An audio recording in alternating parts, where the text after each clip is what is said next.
Hello, me lovelies. Well, I tell you, there's a mad rush to get here on time. There's been all sorts going on today. So just wait to see if people come into the show. And to remind you again, anyone there, actually, what I'll do, anyone wants to join in the chat, now don't try to be funny because if it's someone that's just coming in to troll or be nasty, I'll just kick it out. I can't. This chat is terrible for me to see. Has that gone through? Do you know? I can't even see that. It's the way I have to have my cameras on the top of the computer, and I have to look down here to see the chat because it reflects on me all the time. It's horrible. But anyway, what to talk about today? It's not much been happening. My day has been filled, but you don't want to. Well, I've been getting up to during my day, do you? I mean, it's just been basically dealing with an injured neck, which I injured many years ago when I was a dancer, and still plays me up. Not very nice when it plays me up. So for most of the day, I was just literally out of action. Hi, Paris, darling. Lovely to see you. Let me get me. There we go. Hiya, Paris. Lovely to see you. Just saying, I've been out of action. I thought I was going to have to cancel this because, like most ex-dancers, I got injured during my career. Look, when you see ballet dancers, there's always some injury they're working through. You've always got an injury somewhere. Well, it catches up with you when you get older. Well, I got, oh God, and it was early on as well in my career. I was only about 15. And it was just a movement. They was doing a rehearsal, and I did that with my neck, but my neck went right. I heard it crack, and I thought, at first I didn't even feel anything. It was just nothing. And I thought, I'm all right. Oh, Holy Mother of God. That night, when I got back to where I was staying, the pain was horrific. So I got it checked out. And in those days, you didn't rush to the doctor. Like, well, you can't get to see a bleeding doctor now, but you didn't rush to the doctor in those days. So it took a while before I got to the doctor. But they said it was all right. It was just very mild whiplash I had. So over the years, though, here, my shoulders. I mean, it might not be because that. It might be just because I overworked my body, like most dancers do over their career. But here seizes up. My God, the pain can be horrendous. And all that I've got to do is just, there's no point me taking painkillers, they don't work. I just have to lie down and try to, do like mindfulness, concentrating on the pain, see if it will lessen. And it just lifted at 6:30. I thought I was going to have to get on and say, look, there's going to be no show tonight because it gives me a horrible it's no one of those, not a migraine. It's not a migraine, thank God, because I know people who do get migraines. So it's not a migraine, but it makes me feel sick as well. I can't eat or drink or anything when it's going on, and it can last 24 hours sometimes. So it was nearly a no show today. Let's see. Here we are, Derek. Hello, Anne. I hope if you heard to tell Tom Slemon. I've heard to talk Tom Salmon, wasn't he that fellow with the moustache, the detective thing in America?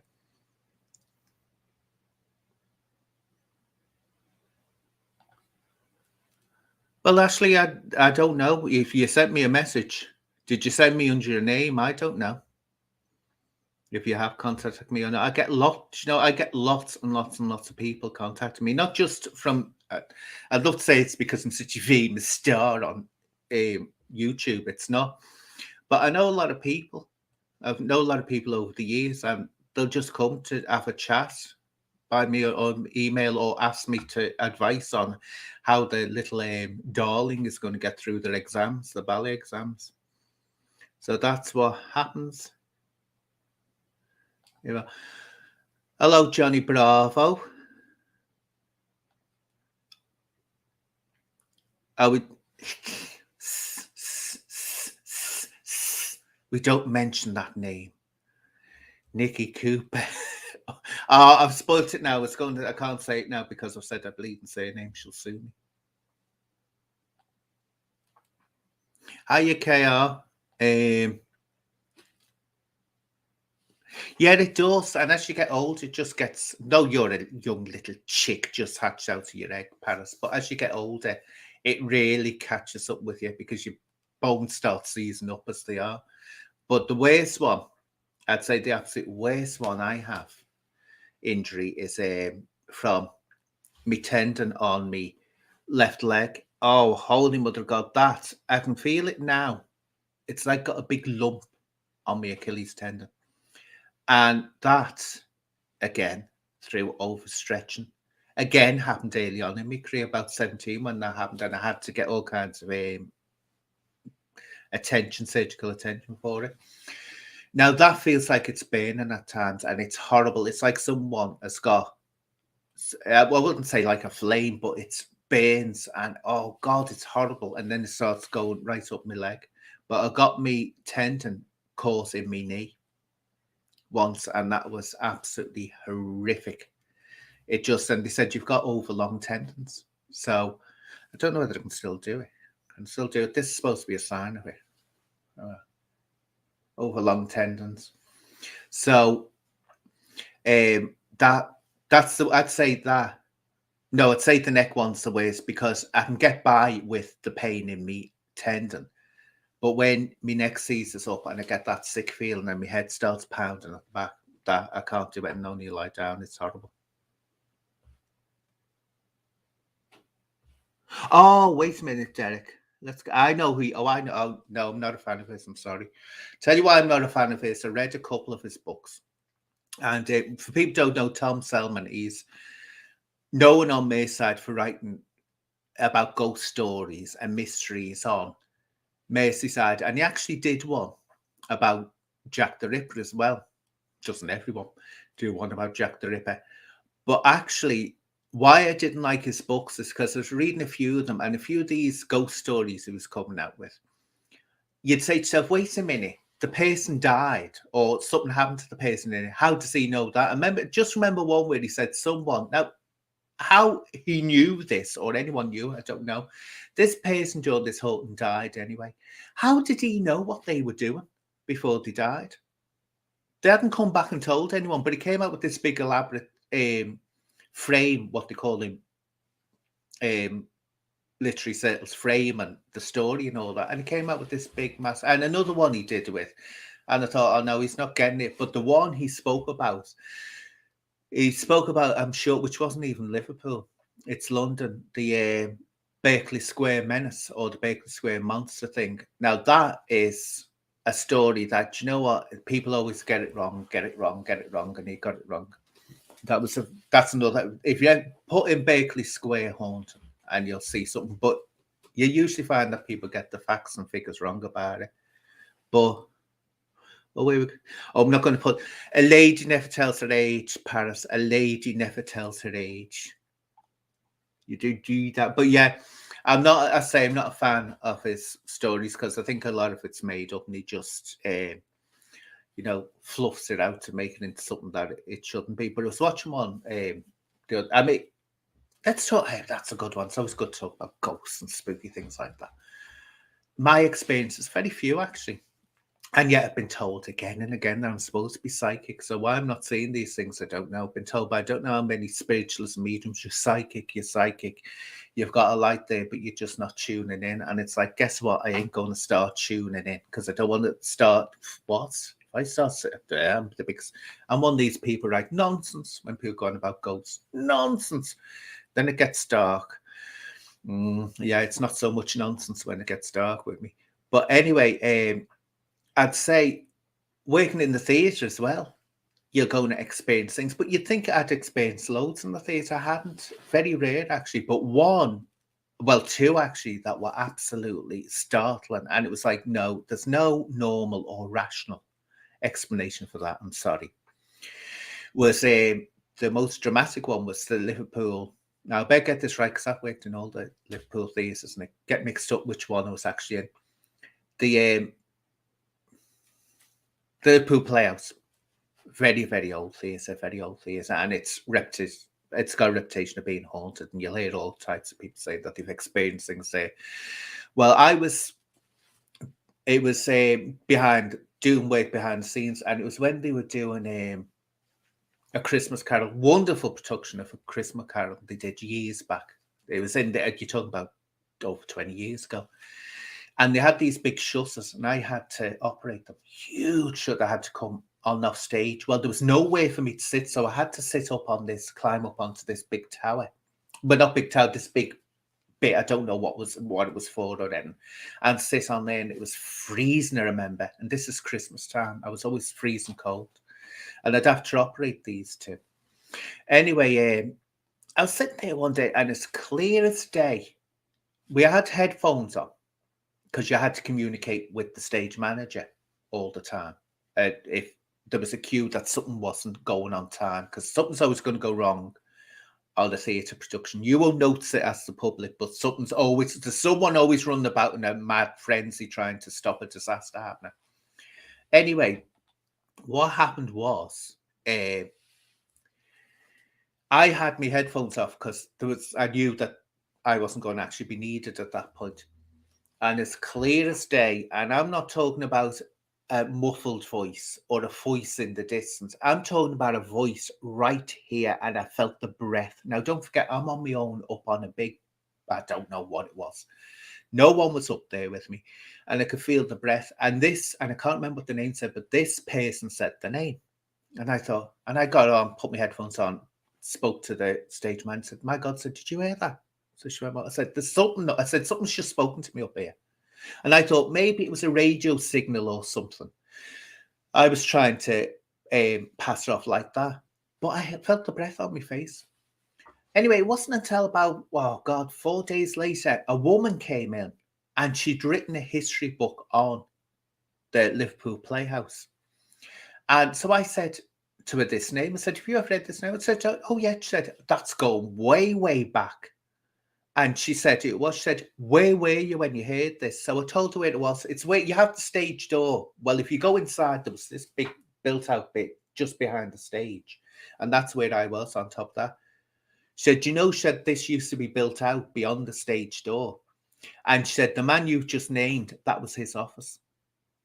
And I just went, "You joke with me." And she wasn't one to make up stories. She said, "Yeah," she said, "it was his office that used to be there." So that was one. Hello, Busy Bee. Just let's say hello, then I'll go on to the next one. Hi, Squat Master Productions. Don't forget, if anyone wants to come in, I've still got it. But I'll tell me a little story first about the second one. So it's not like I've had these experiences all the time. It was a place called The View down Liverpool. Now, I was with Edge Hill Productions then, and used to go around schools with touring shows. They were doing a touring show on bullying. So to get everything ready, everyone had to stay behind us nice for the rehearsals. Now that's been turned into apartments now. My God, I would not buy an apartment there for no chance. There was a set of stairs because the lift was always breaking, and I wouldn't go in the lift, and people didn't like using the lift. But the horrible thing was, and everyone, well, not everyone, but most people said, if you went down those bleeding stairs at night, it was a horrible feeling. Ever been going downstairs? Think we've most had this. And suddenly, feel there's something behind me. Well, this would be that feeling, but really menacing. It's like there's someone behind me. And I remember one day I was walking down and I got the feeling, thought, "Oh God, there's something behind, there's someone." And in my mind, I could see a World War II soldier dressed in the khaki and all that. That's what I saw in my mind. I didn't look backwards. But whatever it was, it didn't want me there. Well, of course, you're walking down, I'm like, and then suddenly your fear catches up with you and you literally fly down the stairs. I ran for it. Well, I'm in a terrible state then. It's like, oh, wait a minute. Oh, I was like, oh, I imagined it, but it was so real, it gripped me. I don't get feelings like that normally, but it gripped me. And other people had said they got that feel. So anyway, this night we were rehearsing late into the evening, and I'm in the office working away. And they knew not to mess about or play when I was there, because I was the production manager on the thing, and they knew to get the work done. I wouldn't put up with them messing about or taking breaks when they weren't supposed to take breaks. And everything suddenly went. Now, the funny thing was, I didn't hear the banging, but everything went silent, and I thought, all right, if they're not rehearsing, we've got this show coming off in a couple of days, and if they're not rehearsing, I'm going to give them a right dressing down. So I went out, and they were all, I could tell by the look at them, they were all staring towards these double fire doors, faces white, like that. And this lovely young woman, I can't remember her name, she was lovely, beautiful young woman. She looked at me and said, did you hear that? And so I said, hear what? I said, it was in the office. She said, you didn't hear that? And they looked at me and said, you didn't hear what just happened? So I said, no. Apparently, there was banging. They'd gone on to, this was where the stairs, by the way, I haven't told you. The stairs led off to these fire doors. And I'm talking about solid iron fire doors. And when you click them closed, like all fire doors, it locked. So what happened, a couple of them had gone on there for a cigarette, came back in, and she, the young girl, had closed the door and walked away. And as she walked away, it started banging. And they all said the same thing. They said you could see the doors buckling, and it was bang, bang, bang, bang, bang. So she opened it. She thought, oh, someone's out there. So she opened it, and said the minute she opened it, she said it stopped and there was nothing there. Now, there was nowhere for anyone to hide. If they'd run up the stairs, these were concrete steps, you would have heard them. If they'd run down, you would have heard them. So there was no one there. Anyway, everyone was like shocked by this. Some people who weren't there didn't believe, thought it was mocking. And one fella used to mock us all. He'd go, no, all rubbish and all this. He thought it was dead funny saying all this. And I told him, I said, I told you, I said, I've been down those stairs and there's something on those stairs that doesn't want us here. There's something on those stairs. Anyway, the job came to an end. Evan went. Then about 2 years later, I met this fella who was jeering us all over it. And he said, do you remember that night when that door thing was supposed to happen and I wasn't there? And you were saying that there was something definitely on those stairs and other people were. So I said, yeah. I said, yeah, I remember that. He said, you'll never believe what happened. Now, this was awful. This was awful. We had a young man. Well, young, he was in his 30s. And he was in a bad way. That way. And God love me. After I left, he took his own life. And I'm not even going to say how he did it, but it was horrible the way he took his own life. He said, about 3 weeks after he did that, he said, I'm telling you, he said, I was walking through the passageway, not the stairs. He was walking past where the double doors were to get to another part of the building. And he said, I'm telling you, he said, I heard his name calling my name out. And he said it was as clear as day.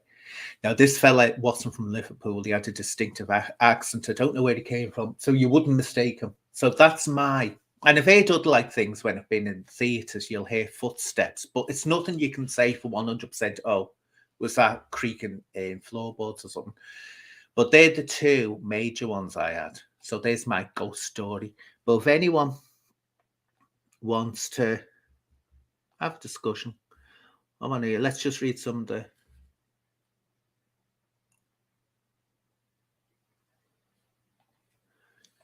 Oh, hello, Melbourne Mick. Follow me on Twitter as well, don't you? And Facebook.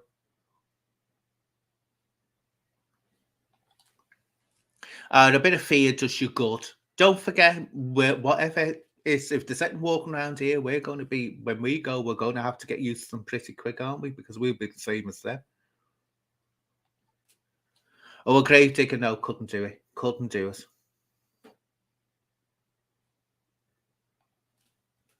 I was reading a book in bed, Anonymous. I was reading a book in bed one night and I heard a man talk to me right inside my ear. I shut up, turned on lights and TV on. Absolute Absolutely did a poo-poo on yourself, didn't you? Clean that up. Right.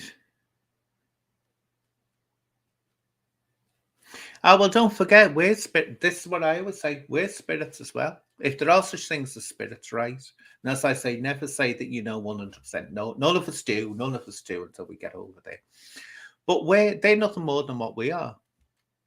I mean, we're going to be that. When we pass over, we're going to be that. So if they're all tremendous power, we're going to have tremendous power. And you just go for them and say, frighten me, will you? Now it's time for me to get my revenge. Let's see. I haven't even put this. Here we are. There's the link if anyone wants to jump on. But remind me if I don't put my headphones on, because I'll be convinced you've muted yourself and I can't hear you. So you go back on there. Here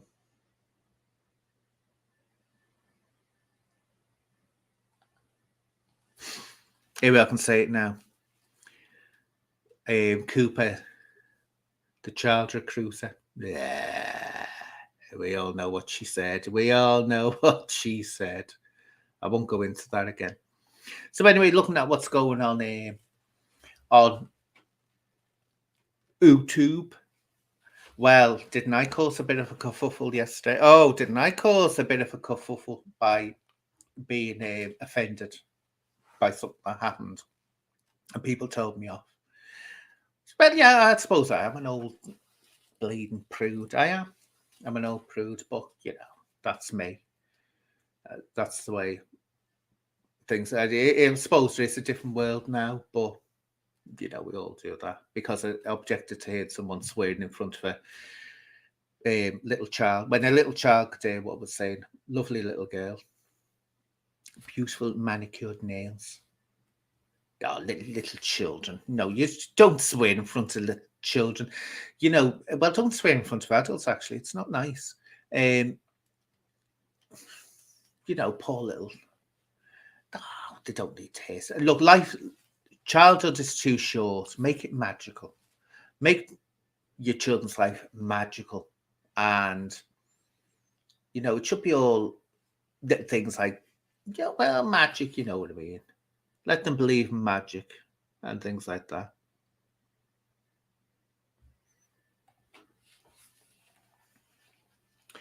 Well, Mrs. O, this is it. I mean, I'm only young, actually. I mean, I have to put this makeup. I put this makeup on especially to make myself look older. If you saw me without this makeup, my God, you'd be blinded by my beauty. It's just to stop people falling in love with me, because they so, but you just all be falling in love with me, falling backwards, saying, "Oh my God, I want you, Anne, I want you."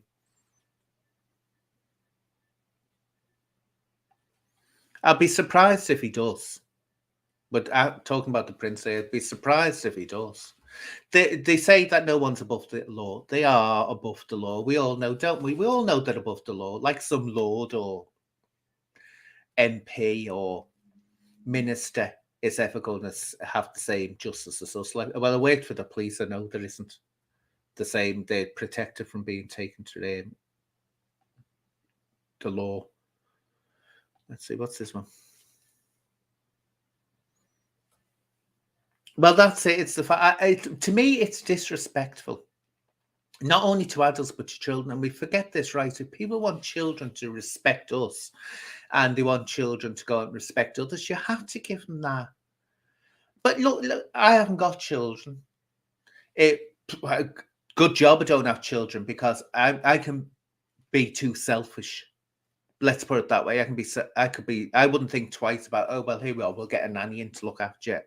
I'd love a child. I know I've friends and family members who've had children. Have always been good with them, but they all said the same thing, overpowering, in that I wouldn't let them out my sight. They couldn't get out my sight for a second. Now, I think that was more because I knew they were not my children. If anything happened to them, I'd be the one responsible to explain it to the parents if they went missing or anything, or were involved in an accident. So I was always like that. But, to me, a child, you keep them innocent, and it's disrespectful. It is.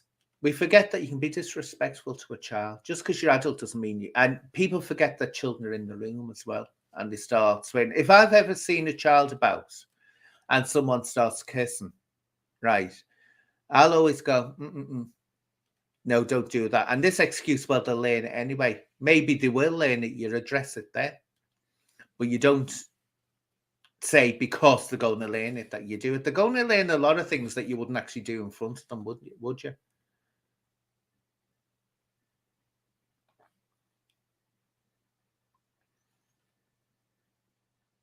Oh, here we are. Oh, let's get on to another one. I don't want to. I don't really.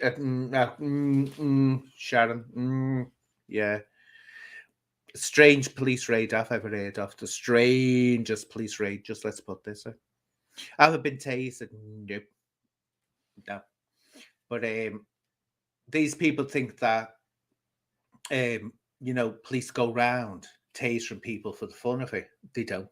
I tell you now, the inquiry that goes on every time a taser is shot, fired, or deployed, should I say, for the technical term, I can tell you now, it's just looking at something there that I'm worried about. I don't know why someone would have a swastika on the Rafi.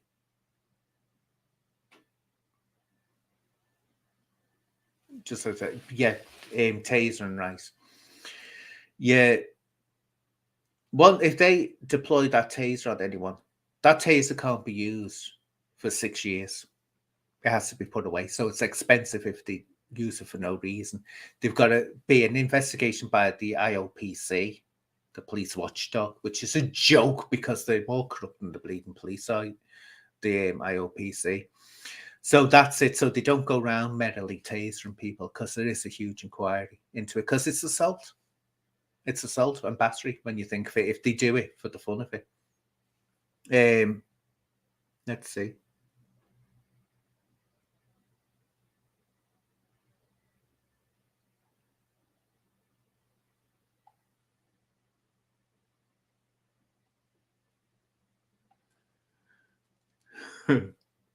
We get a bit of a row going on. Small, medium. Let's see. How long was she? Let's see. Now this one, I'm going to tell you now. Okay, try again, sweetheart, because I'm never answering that question. And I tell you why, people, I've actually said it in an interview that people keep on watching with Sean Atwood. I actually said it. And people keep on going on about this, so I'm not answering it, just to drive them mad. And nice little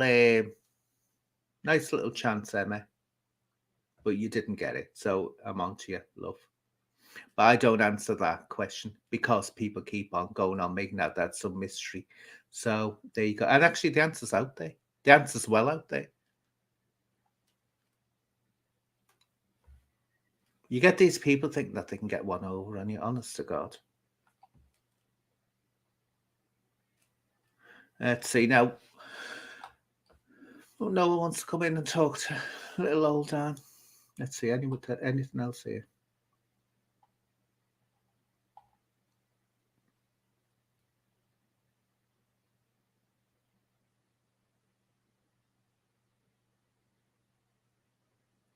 Let's see. Where's it? Oh, I used to, but then I got rid of it all. You can only keep certain things. I mean, they usually certain stuff you wouldn't be able to keep, but certain little items you can keep. But I used to, you go in there and I used to say, this is terrible. You'd see all the uniforms, be nothing wrong with them, and they'd be getting rid of them. Nothing wrong with them. And you think, what are you doing that for? That's because they're made out of solid material as well. It's not like that the cheap material that they make the uniforms out of.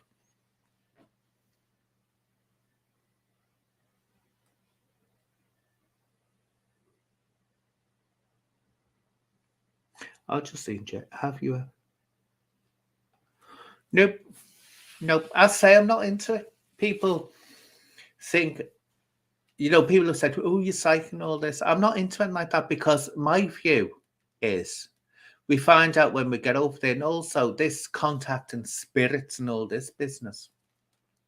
I suppose if people want that proof or need that longing, because grief is a terrible thing. Grief is a terrible thing to deal with. And you want to know that the person's carrying on and they're okay where they are. But as I was brought up, you don't know what you're talking to. You don't know for sure say that there is something there. How do you know what you're talking to? It's the person that they're claiming to be. And you'll find most religions, the vast majority of religions, advise against talking to angels or talking to spirits. The Quran says it. They go on about the jinn, don't they? And the Bible says it as well, warns against it. And that's why I can't understand. I have met people, right, who claim to be Christian. And then they're saying, oh, I'm doing the tarot cards. And I used to say to them, I'd say, wait a minute. One woman, for instance, she was going on, she read the tarot cards. Do you want me to do your tarot? She was asking me. So I said, oh, no, you're all right. I said, whatever my life's got in store for me, I'll wait for it to come to me. Anyway, I thought, wait a minute. This is the one that goes on saying to everyone, have you found Jesus? And I said, wait a minute. I said, wait a minute. I said, you can't play with the tarot. You're a Christian. Oh, I can't. I say the Holy Father. And so I said, well, that's blasphemous, that.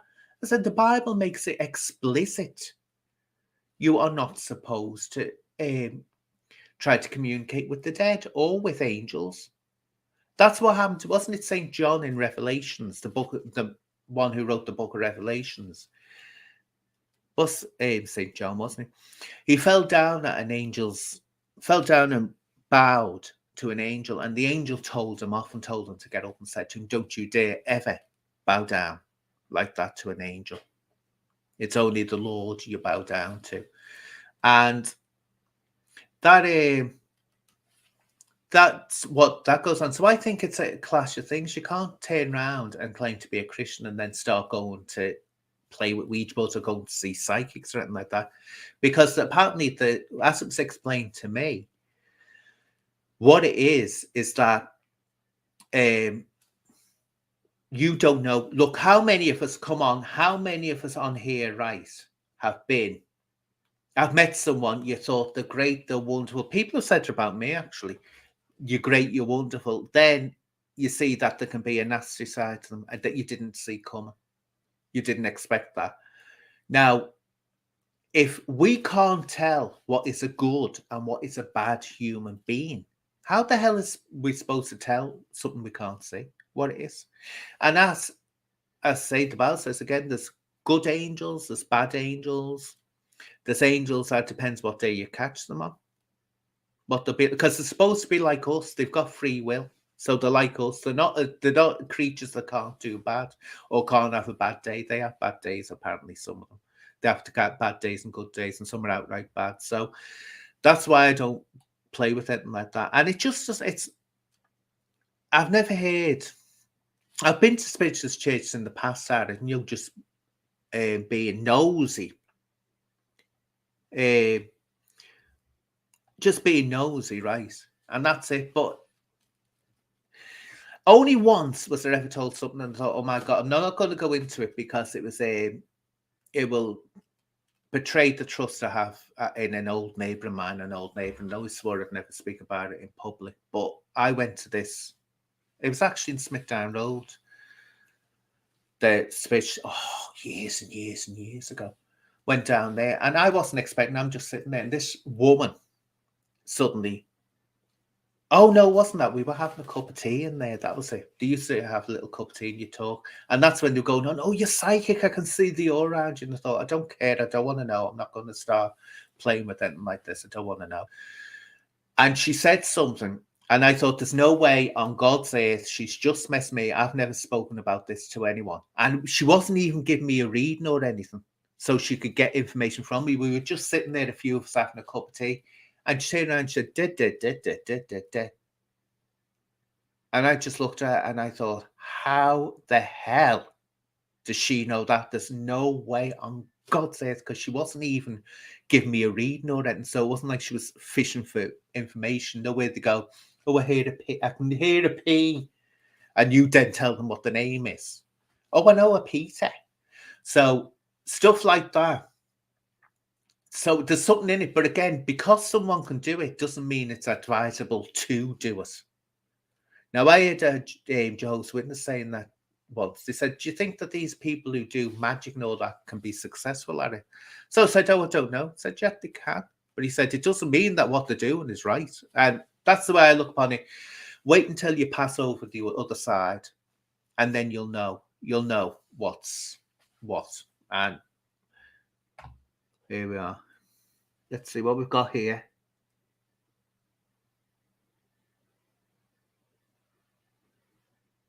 Oh, I don't know. It's a little thing going on here.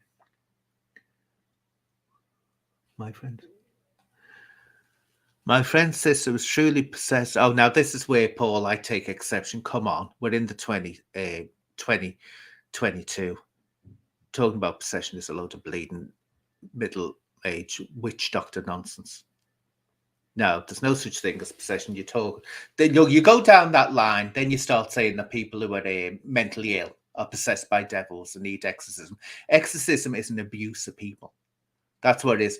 We're living in enlightened ages. Leave that in the 14th century, which it belongs. No one is possessed, and all that you're doing is getting someone that is mentally ill and abusing them, like John Wedger does. I've accused him of doing. It's abuse of mentally ill people. Stop it. There's no such thing as demonic possession.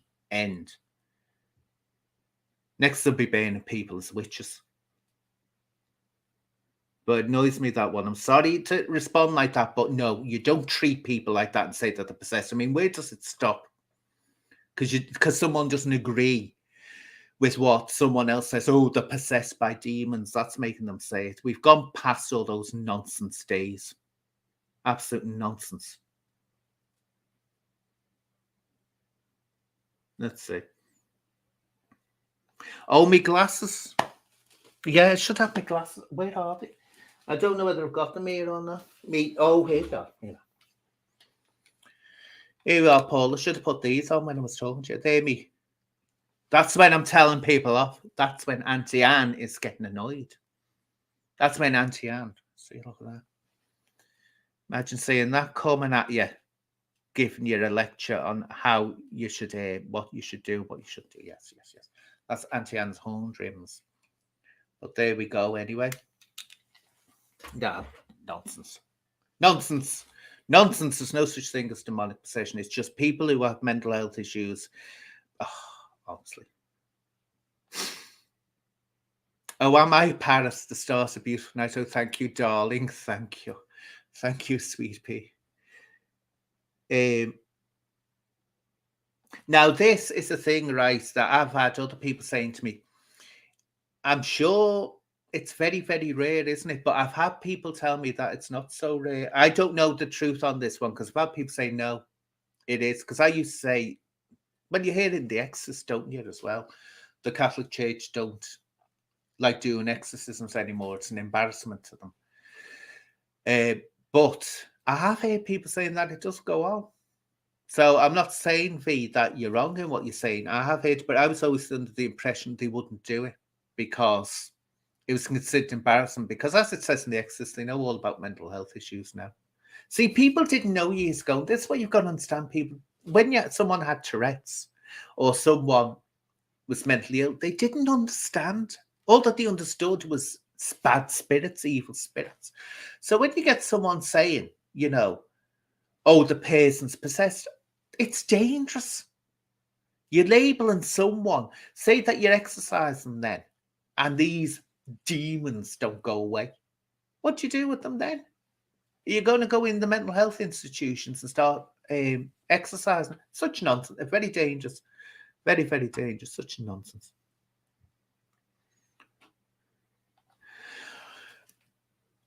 Missy Cooper, and can you put some handcuffs on Nikki? I need to escape. I can tell you now, if I went for I mean, let's put this way, I can stand up for myself in a physical battle, right? I can do. But I mean, there's limits. There's limits. I mean, are you kidding me? Nikki Cooper, people who have seen her will know. What would my chances be with Nikki Cooper if she charged me? Four. I'd be dead. I'd be dead.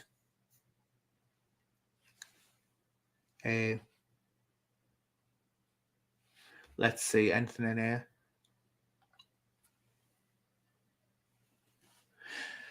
No, I don't think it's dumbing people down. It used to be in my day.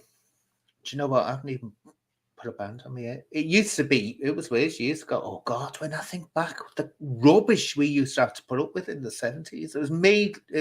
I often watch television now and I think, oh God, it's improved to what it used to be. My God, we used to have really khaki. The big thing of the week was a rubbish bleeding variety show at the end of the week. Oh God, it's improved a hell of a lot now. Let's see.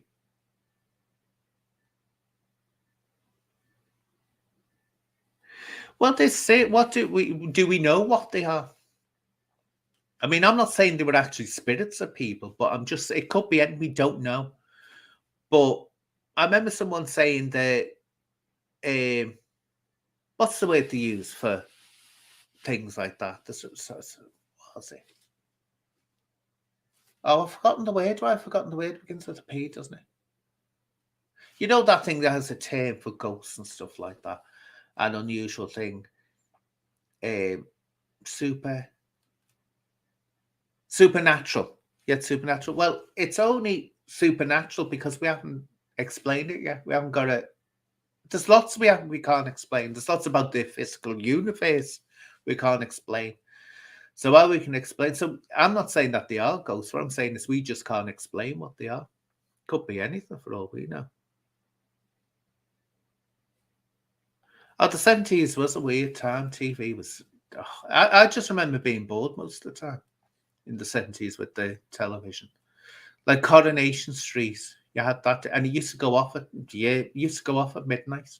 Didn't have any. At 3, didn't you? Paranormal. There we are. Paranormal. Thank you for that. Paranormal. It used to go off at 12 o'clock at night, and you only had 3 channels: BBC, BBC Two, and ITV. That's all you had, and one was as bleeding rubbish as the other.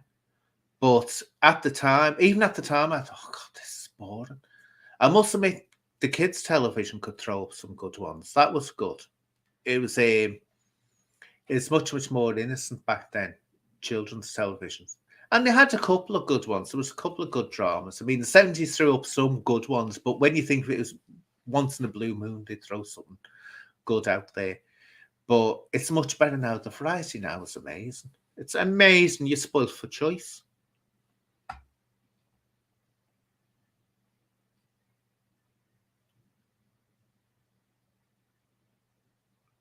Almost Haunted.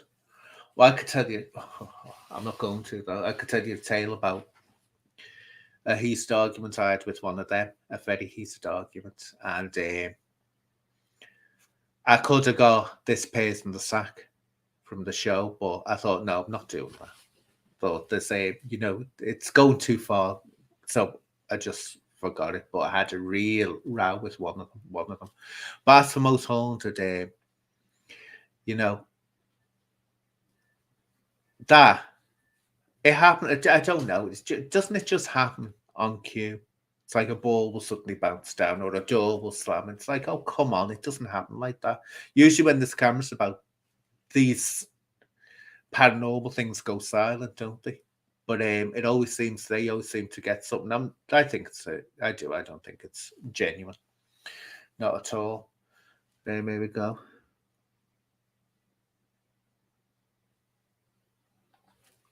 Oh, Benny Hill. Do you know, Benny Hill was a genius, he was. Absolute genius. Do you know he was the most successful comedian exported from England ever? Mafia men in America loved him. They loved him. And all over Europe, they loved him. Absolutely loved him. And the reason for that, a lot of his comedy as well, remember, there was no words. He used to mime as well.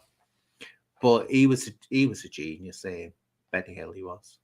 Wouldn't go down well nowadays because, of course, some of the things he did would be considered not woke now. Oh, Derek Accorda. Well, I can tell you something now about him. He was known before he was famous. To the Merseyside Police had more contact with that man. I'm only saying what was eventually released in the paper, so I'm not really revealing an exclusive here. People used to complain about him. They'd put death notices in the Liverpool Echo, and suddenly he'd come knocking at the door saying he had a message from the loved one. But that thing, I think the thing that showed him was that Mary Love stick. That was so planned. You could tell he'd planned that. And I think there's nothing more disgusting than someone pretend to be psychic when they're not. I think it's absolutely disgusting. But he was a calm man. He was a calm man, and the police knew he was a calm man. But they couldn't do anything about it.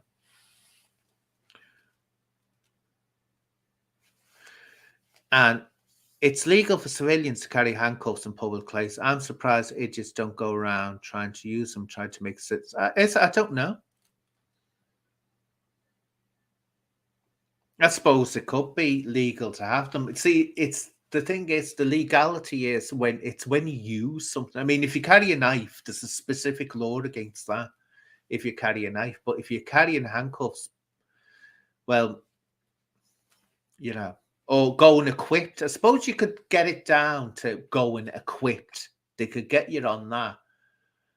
But it's a lot of the time, anything can be an offensive weapon. Look, you can roll up a newspaper, carry it rolled up. You do that under someone's chin, you're going to cause some serious damage and knock them out, you know?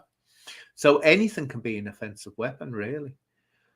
But I don't know. I've never heard of a law against carrying handcuffs, but I'd imagine that if the police wanted to get you, they suggest you would go and equipped to carry out a crime or something.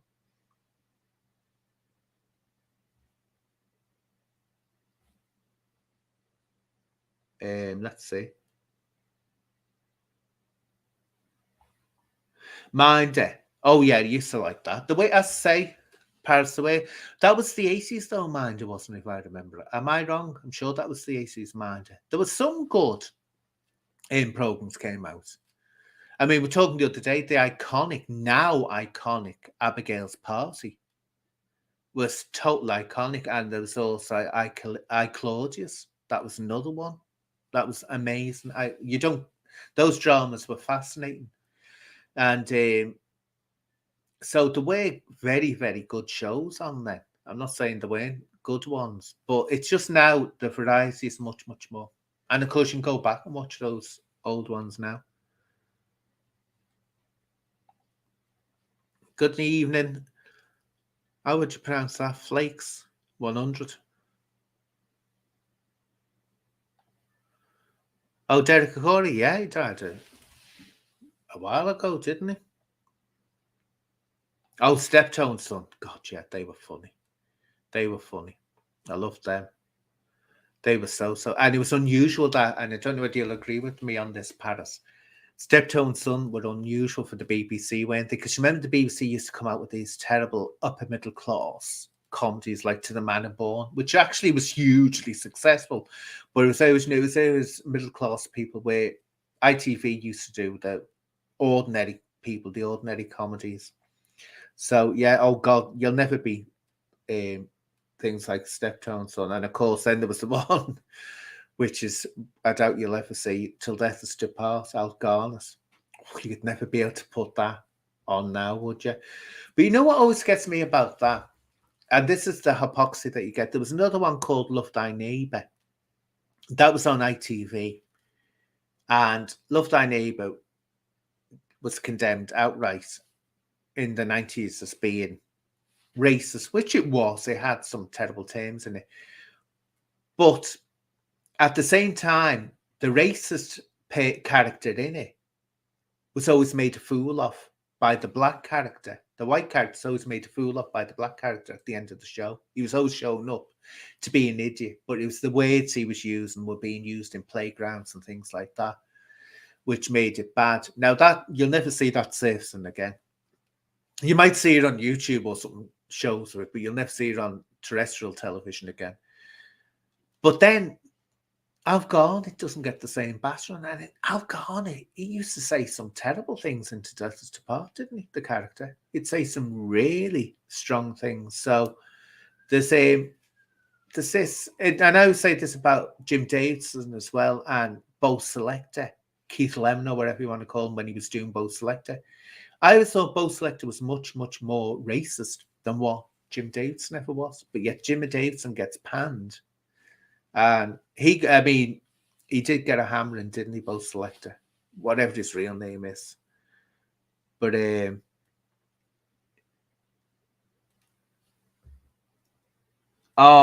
one, the Ghostbusters, that was based on the Enfield Poltergeist, wasn't it? Do you know what? I watched that a bit at the time, and I thought it was rubbish myself. I didn't like it. Do you remember I'll read out to people. Do you remember the TV program Ghostwatch in the 90s? Scared the crowd, which it did. They had 30,000 complaints. This was I don't know whether Americans will know, but I suppose you will. Paris have just got Rising Damp. Come on. Boring. That's one of my favourites, Rising Damp. Oh, my God. Rigsby. Oh, I used to love Rigsby and Mrs. Jones. Oh, I loved Rising Damp. I still watch that now and again nowadays, and it makes me laugh. You can get it on YouTube, Rising Damp. Yeah. This Ghostwatch, we had a famous case in the UK, the Enfield Poltergeist in the 70s, and which you've seen made into a film, wasn't it? Which was nothing like the genuine case, absolutely nothing like it. Anyway, they did this mockumentary, but didn't tell people about they were going to film a haunted house, and people really believed it. They really believed, not like this War of the Worlds thing. They really believed that it was happening. There was all kinds of commotion. If you type in Ghostwatch 1990s UK, you'll see all about it. It caused an absolute commotion to explode because people actually believed they were in this haunted house and there was possession and all that. But when you actually read, because I got the book immediately when the book The Enfield Poltergeist came out, that was before they'd even released the name of the children in it or the mother. I got it and read it the first time I got hold of it.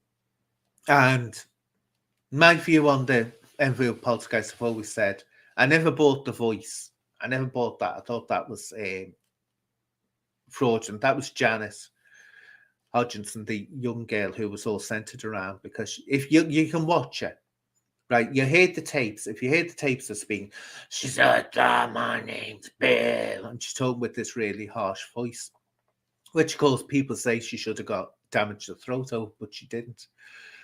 Now, when you hear it on the tapes, it sounds really impressive, but the BBC went there and interviewed the family, and she starts doing the voice. Now, when you hear the voice on a camera and you see her doing it, it's not one bit convincing. It's just a little girl talking like that, which any little girl can do. And when they say that she went on for hours, she didn't. That's what the Society for Psychical Research said. They said she didn't do it for hours. She used to stop, then one of the others would start doing it. So I never bought the voices, but was there something questionable going on there? Was there some kind of psychic phenomenon going on there? I believe there was. There was something going on there, no doubt about it. There were certain things, too many people saw it and witnessed it. So something went on, but children being children will copy and will want the attention. So when things weren't happening, they say this about Poltergeist case, don't they? Remember what I was saying before about Most Haunted? When you hear, when they have cameras on and all that, it stops for some reason. Well, of course, the pressure was on in that family, those two girls, that something should be happening. And I think that's what happened. It was a genuine case, but there was fraudulent activity going on in it. That's what I think happened with it. War of the Worlds. That was the 30s, wasn't it? Shows 30s that happened. But there's a lot of, they've actually looked into this, Paris, and it's not as dramatic as people make out or made out after the event. Because the looked into us, and they said this big panic that they said happened never happened. It didn't happen. They've looked for evidence of it. Didn't happen. People knew it was a radio show. They didn't fall for it. But the papers built it up. It's same with when you hear about the Angel of the Mons. For people who don't know about the Angel of the Mons, when during the First World War, an angel in Mons was supposed to have appeared to the soldiers, warring soldiers in the sky. Now, you'll hear people, of course, not many now, because not many people, is there anyone around still from, because I can remember being in the First World War. But, oh, so many people, oh, my great-grandfather saw that. My great-grandmother, she heard about the Angel of the Mons. She can remember she was there. Everyone seemed to be there when the Angel of the Mons happened. Well, there was a book, a fascinating book, and it was about the Angel of the Mons, and this fella looked into it to find out whether it was true or not.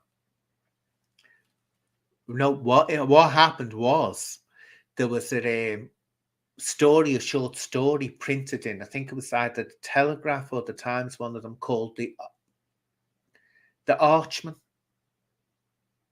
the Bowmen, something like that, the Bowmen. And it was about these bowmen and they see something or other. Anyway, it was after that was published, a year after, this story about an angel appearing in the sky. Now, people will tell you that happened. Everyone saw it. There's witnesses who saw it. This fellow looked into it. There isn't. It didn't. It only happened after that story was released. And also, everyone you look to who spoke about it was it a friend of a friend, FOAF, as they call them. It was a friend of a friend that's telling that their friend. No, I've just said my grandfather saw it. That's what was happening back then. And it wasn't only an angel. The French saw St. Joan. The English could see St. George. And there were times when apparently there was a battle going on. This was supposed to happen a couple of times, and a whole host of angels came down from the sky and chased the Germans away. The Germans don't mention this. There's no mention in any records, French or British records, of officers saying that angels descended from the sky and chased the Germans away. It never happened.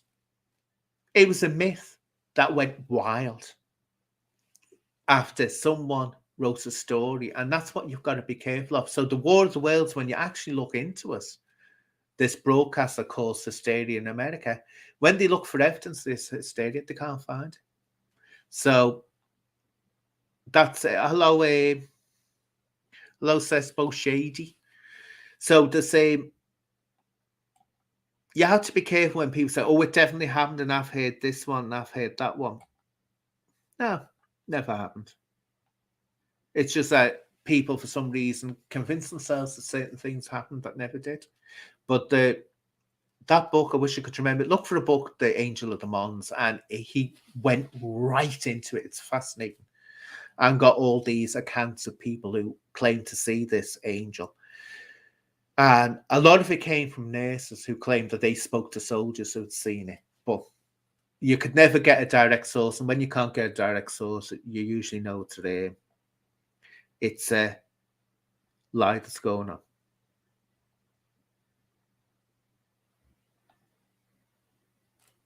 Oh, yeah, that Ghost Watch did cause, that was one that did cause, not a panic, but it caused a lot of complaints. It did frighten a lot of people. That's how, I mean, nowadays, no one would raise an eyebrow watching Ghost Watch. It just wouldn't scare anyone now. But back then, it was considered. But I watched it. I just watched it and it didn't like it. I knew it was fake. The minute I saw it, I knew it was fake when the one. You can just tell. Look, Hauntings and Poltergeists don't happen like that. They're not that dramatic. And it was all very highly dramatic. It just doesn't happen like that. But people were convinced. Let's see. So, that's, anyone want to mention any more shows? Horror films. You know what? I say I don't bother much with horror films. I don't like the modern ones, Saw and all that. I watched Saw. I thought that was good. I thought the first one was good. So, but then they go too gory for me and I won't watch them. But remember one. Oh, good God. This makes me laugh. I remember the Friday the 13th, the first one, when that came out. Oh, that was huge. You see, you don't get this now. It's sad. Then you had to go to the cinema to see a film. You know, there was all the excitement of going to see a film that everyone was raving about. And I went to see that, and I thought that was amazing. That was the first real bloody slasher film. It was the real one in your face. And I thought this was absolutely amazing, this film. Anyway, you couldn't get, for some reason, Friday the 13th for years on VHS or when DVDs came out. Then it came out, thought, oh, I've got to get it. And I said to me, right, you've never seen it, have you? And she said, no. So I said, I'm going to get it. Let's get it. So I got Friday the 13th. Oh, my God. And I thought, that's what I rate. I mean, it's good, but the acting is so hammy in it. It's so camped up, the acting. It was like, my God. And that's sad when you do that. You suddenly see a film you thought was wonderful or brilliant, and then you think, oh, this was a load of rubbish. No, it was France. It happened in France. The Angel of the Mons.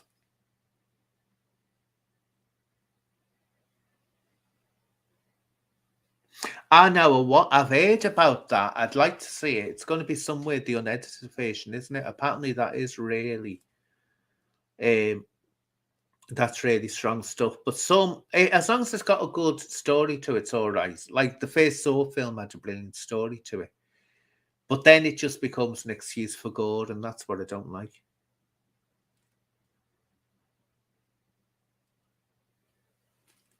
What? Oh, Marty Feldman. Oh, he was funny. Yeah, he was in the best one he was in was Young Frankenstein as Igor. Oh God, he was funny in that. If anyone hasn't seen Young Frankenstein by Mel Brooks, go. It is one funny film, I think. And it wasn't actually him that wrote that or came up with the idea, Mel Brooks. It was I can't remember his name. No, the Willy Wonka fella. He actually wrote that and came up with it. And I think it's the best one by Mel Brooks. Absolutely amazing. And yeah, Marty Feldman was funny. If people who don't know him, I wish I knew how to put pictures up here. He was very striking looking. His eyes, he had these huge eyes, but he was so funny. English, Gene Wilder, that's it. Yeah, it was Gene Wilder who wrote and came up with the idea for Young Frankenstein. And my God, you will have you in stitches. It's just so funny. I absolutely love what I do. One of my favourite comedies. That.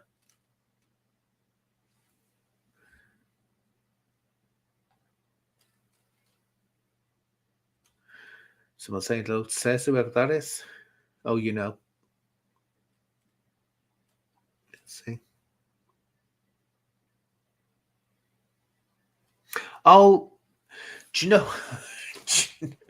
Driller Killer, that's just, isn't that's just a headache inducing mess, isn't it? Driller Killer caused an absolute fury of no video nasties. They were going on about video nasties years ago when videos came out. And the only thing that got that banned really was because he went around with, didn't he? And you could get them drills. You get a belt that you could put electrical equipment on and walk around with it. But it's one of the most boring, insane films going. It's just like, man, screeching sounds. Chainsaw Massacre. I actually thought that I like that because the thing you take it as more like you're not supposed to take it seriously. You're supposed to take it half-hearted. And the end, you feel guilty. But when she's doing all this, she's in the chair and all skidding and they go, like that. I couldn't help but laugh at it. You feel guilty laughing at it. But actually, for its time, it was a good film. And some of these 70s ones, because they were so, I've always said this, because they were done on the cheap, it was the 70s we started getting the masters of horror as we see them now coming forward. And you had things like Shivers and all that kind of thing coming out. And of course, the penultimate one, The Exorcist. And they just, the time period makes them what they are, and some of them are really, really good. Now films can be either totally rubbish or trying to be too intelligent, but there are some good ones. I see all the Dracula, Frankenstein, werewolf films in black and white. Yeah, I love all the old films. The werewolf films are not so much. They used to terrify me as a kid. The werewolf films. Oh, I didn't like them as a child. If I ever saw a werewolf film on the television as a kid, I used to. Dracula was never much into. Frankenstein, I liked. Always like that.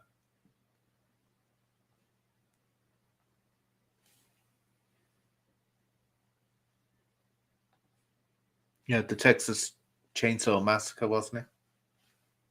Yeah, this is it. But didn't it make it good when they used to do that? It was so exciting.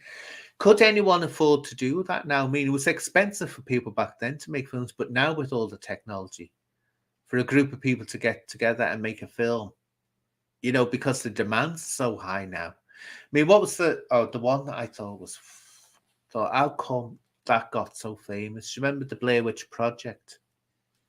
I mean, that was just rubbish, that really, from beginning to end. It's an absolute load of rubbish. But yeah, there's a film that went huge, and yeah, it's basically nothing. It started a trend, didn't it?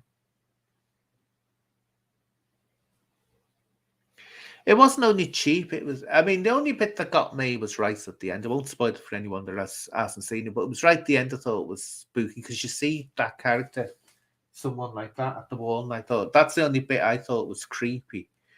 But it's amazing how that became this huge, and it did produce a lot of copycat films, didn't it? Which was a big can't tell that, but people really were, oh, it's wonderful. And I thought, what? Oh, there's a tree. Ah, there's another tree. Ah, I thought, what's so bleeding scary about that? But it did the job and got people through the doors, didn't it? Sitting on the seats, which is all that you want to do when you're in the entertainment industry, get your money back. That's all you want to do. Change, yeah. Oh, here we are. Now, I might get this fella's surname wrong. Where did Gain. It's either pronounced Gain or Gain, isn't it? Geen, a guy named Geen. He inspired a lot. He inspired Psycho, and he inspired the Texas Chainsaw Massacre.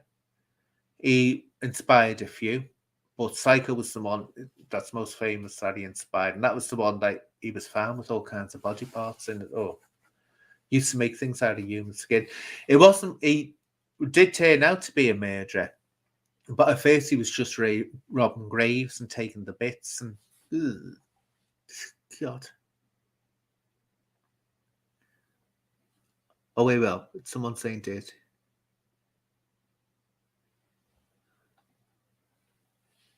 Oh, Dirty Harry. Oh, what a film. Now that, Dirty Harry. Bronson in Death Wish was okay, but to me, the Dirty Harry films, and especially the first one, wow, you can't top that. That was just so amazing, that one. I mean, I love it. I'd never get tired of watching that film. I think it was an absolute classic, that film. And here we are, The Exorcist. The Exorcist and The Shining, yeah, I agree with you. They're two top movies that they should never try to remake. I mean, there's talk, isn't there, of remaking The Exorcist at the moment? No point. You can't better the original. You just can't do it. Everything was right in the original. The Shining, the same. There's no point doing it. But what's amazing about those two films, they are not horrors to me. The psychological dramas, the two of them. They're not a horror. Especially The Shining, it's not a horror story. It's a psychological thriller. And what's amazing about The Shining is, when you think it should be boring. It should be totally boring because nothing happens for the majority of the film, but it lulls you into a sense. Isn't it one of those films that you have to sit there and just watch on your own and just sit, relax, watching it? Absolutely amazing, amazing film. But The Exorcist, say, no point redoing it. You can't. They tried it with the remakes, haven't they? And they've never worked. Actually, some of them have been good. I mean, I think the biggest fright I got in a film was in the third one. Legion. If anyone's where that nurse is walking past. I mean, even though most of it was a load of rubbish, the nurse is walking past another famous scene, then you suddenly like that. So, oh no, that I nearly went when I was in the theatre. I nearly went through the ceiling at the theatre when that happened. The cinema, sorry. But no, I never liked Annie, even as a musical. I don't like it.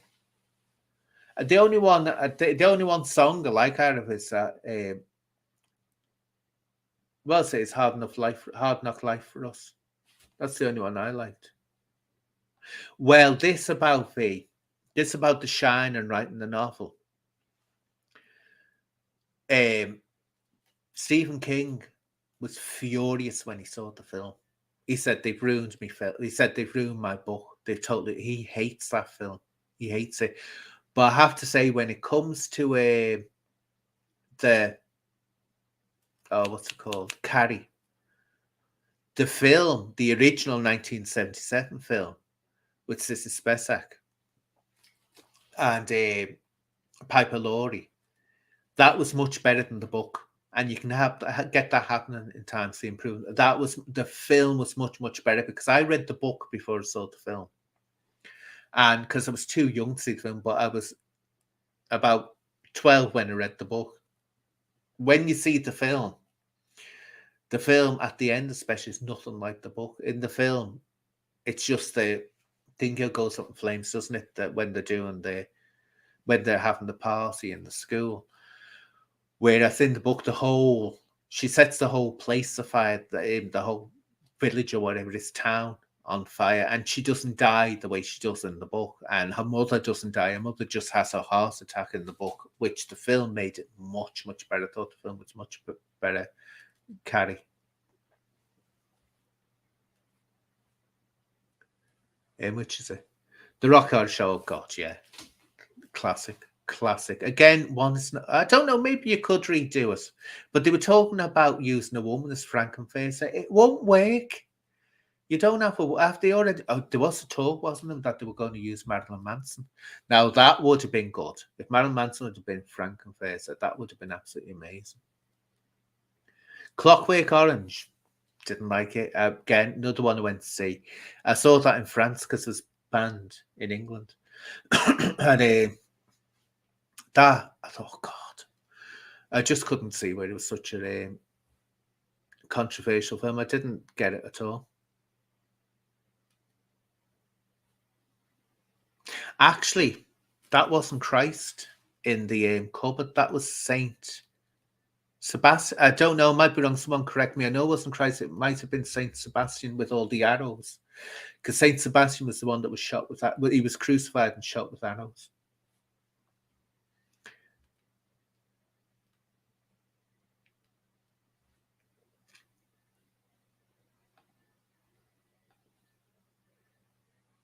So that's all that these films, though, they are absolute classics, and you'll never get them. There's no point redoing them. Let's see. I've never seen The Fight Club.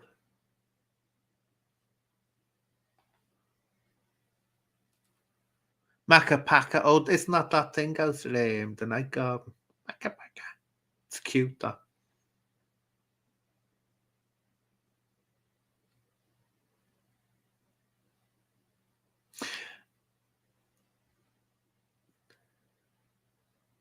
What's this? Am I missing something here? Can someone give me a heads up? Is this serious? Not because I want to become trans. You don't become trans, mate. You don't become trans. You're either born trans, or you don't become trans. You might as well say you want to become a teddy bear.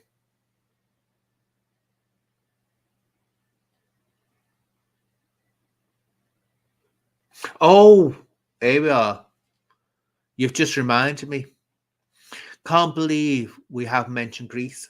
Glad you've mentioned that, right? Because the other day we were talking, the first one I did of these, we were talking about musicals, and I said, oh, my favourite was The Sound of Music. That wasn't right. Afterwards, I thought about it. Oh, damn, it's Grease, the film. That's my favourite. I adore Grease. I never get tired of it. This is the film Grease. I think it was just the perfect musical. Do you know, you'd have, I don't know whether it's because I saw it when it came out, and again, I can remember all the hysteria over it. You don't get this now. Young people now can't get experience what it was like in the 70s. The 70s had a rush of what a mega blockbuster. It was the last days of the last great days of the cinema, the 70s, when you had huge, humongous blockbusters, and you'd have to wait in England anyway, months before you got them from America. America would have them first, then it would be months before the UK and Europe got them. So you'd be like that, waiting for the Star Wars, all of them. And you just see clips on the television. There was no internet where you could watch elaborate clips or they could tell you about it. You just seen adverts on the television. Now, the first one that caused a big sensation was The Exorcist. That was the very first one. That was 74, wasn't it? Then the next one that caused a huge sensation for the time was Jaws. Oh, I remember the queues were around the corner. You'd go to the cinema to see Jaws. And 3 times we got turned away because and that was the Odeon downtown, every screen playing Jaws, and still the queues were around the corner. It was a big event going to the cinema then. And then came Star Wars, which outdid everything. Star Wars. That was just like everyone wanted. It was Star Wars mad. And Grease, and people forget Grease was one of these huge blockbusters. Well, it was huge. It was massive. And I remember going to see it, but it was released at a time when we had an Indian summer in the UK. And it was I remember that, and it always reminds me when I see that film, I'm always taken back to when I was that young little school kid. And everything was so exciting and everything was wonderful. So I don't know that it's because of that. It brings back all those memories of everything being perfect. The only time when things were totally perfect in my life. And that was just heading on a few months away from where I nearly died. And then I found out I was intersex. And my whole life was turned upside down when that happened. Well, not turned upside down, but my whole life changed after that. So that was the last perfect moment I had in my life. And that, I remember, Grease was the last big, exciting thing that I got really excited about.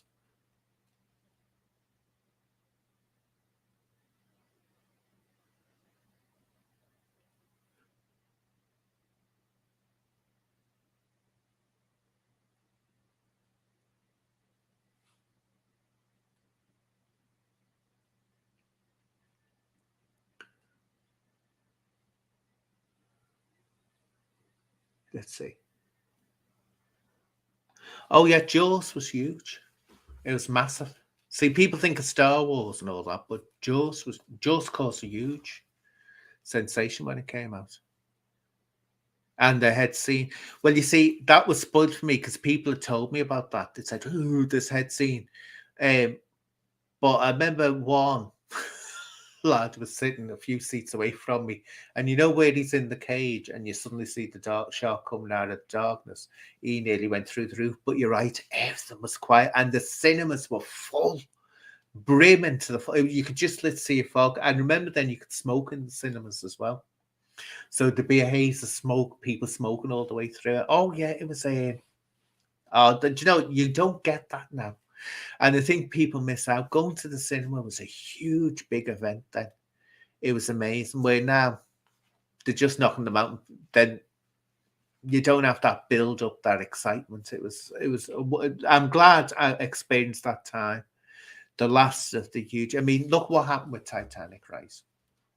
Titanic, huge success, massive success, but it didn't have that same effect as the 70s. It didn't, because it was released at a time when instantaneous films are in America, then they're here, then they're in Europe, and you didn't have that problem, you know, just little teasers telling you about it, wondering what it was really like. So it was a different effect. Still a big, wonderful film, but it didn't have that 70s feel about it, which was wonderful.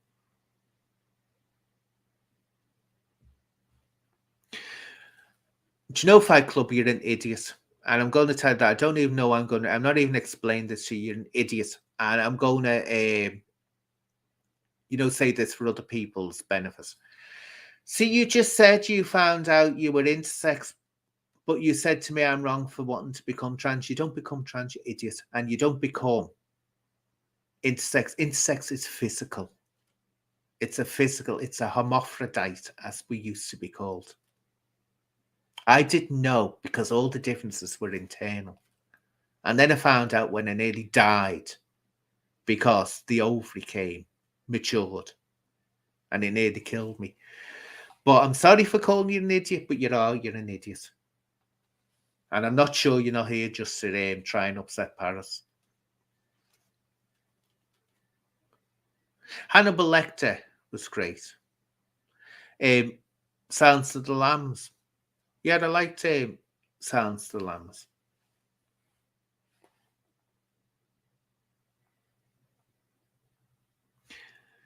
Do you know what? You're not convincing me. At the moment, I'm a man who dresses up in private, but I'm at a point where I want the world to see me for what I am. What are you? Dresses up as what? Dresses up as a womble.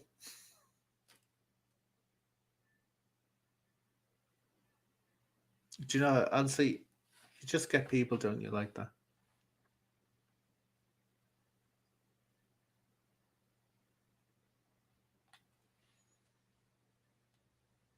Oh, yeah. The ice cream and cigarettes. Yeah. You used to have a little tray, didn't you? And weren't they expensive? A little tub of ice cream you'd get. And it would be much more expensive than what you get in,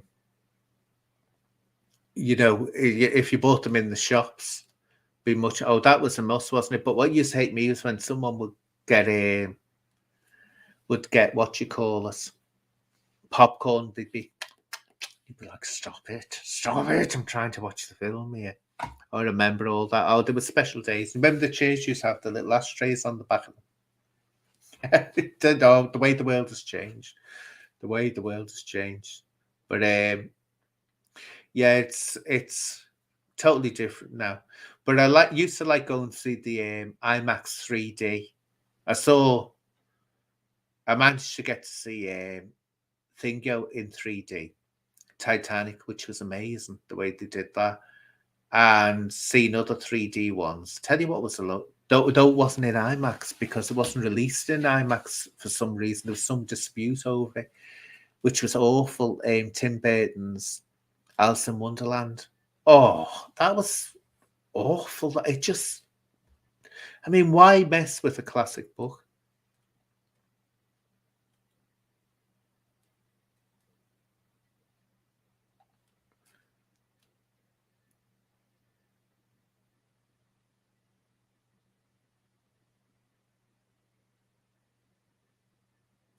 Well, Sarah, I'll get you on now. I can see you there, sweetheart. Wait. No, what is Fight Club, right? You don't sound genuine to me. You don't sound genuine. I think you're taking the pay, up to you, but I don't believe you one bit. You can just tell when someone's being genuine. Here we are. Here's Sarah now coming in, says Bo. You all right? Yeah, at last we meet. I know. I thought I'll try and jump on after my mix-up the other night. Oh, it's all right. Forget about that. But anyway, how are you doing? Yeah, I'm okay. You? Yeah, I was watching Johnny's new ones. Has he done more? Oh, he's done more. I've left him alone. Oh, I tell you now, but I must say it's shocking. But it's funny at the same time. I mean, he doesn't care, does he? He just doesn't care what he does. Oh my God! But yeah, anyway, what have you been doing? Building up your new channel? I can't believe it. The snowflakes, aren't they, to get me shut down like that? What was it? Was it copyright issues or what was it? It was there was 3 strikes. Have you heard of Hassan Campbell in America? No.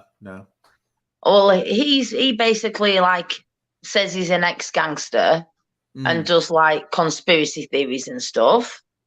He put a strike in on me. Yeah. Then the guy who's in charge of he's doing a film on Sam Walker.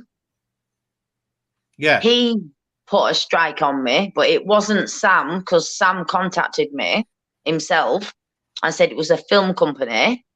And then it was our favourite, Darren G. did the 3rd strike. He tried to put it in a one on me, not a copyright, said what's it called? Privacy one. And he didn't get it. But this one, because, you know, you're using this consent. You can't use Darren G's consent. You know, I heard him the other day going on. It's like, you don't know when someone, you get to the point where they annoy you when you just hear the voice. It's like, they could be reciting little Bo Peep and you get annoyed listening to them because they just aggravate you that much. He does that with all this. It's like, he's a man in his 40s and he's acting like he's a little kid with all these weird noises and like that and trying to be it's like, get away. But apparently he's caused more kerfuffle, hasn't he? He's been calling. Who did it? Humble Dry was saying he was, I don't know if it's Humble Dry, someone else was saying he was calling someone. And that was it. Billy Moore, who interviewed me a long time ago when he first started. He always goes Billy Moore. He said Billy Moore was using Joe, his brother, who has autism. No, he isn't using his brother to get clicks. He isn't using his brother. He's genuinely loves his brother to bits and his brother loves him. How disgusting. Yeah. How disgusting. I haven't heard about this one. That. Oh, yeah. Apparently, he was saying that Humble Dryer said it, that he was calling him, accusing Billy Moore of using his brother, Joe. No way. That's genuine love between two brothers. And there's no level Darren won't hit. Won't take it, yeah. Yeah, what he said about you. Oh, God, yeah. I was all sorts, all this, all yeah, that. But anyone else would have got the channel closed, Anne. Come off it. Oh, I know. But what he did, people don't know. We were saying that when I was at the police, I used to touch up 12-year-old boys and all this kind of thing. And that I put my makeup on like a 12-year-old girl.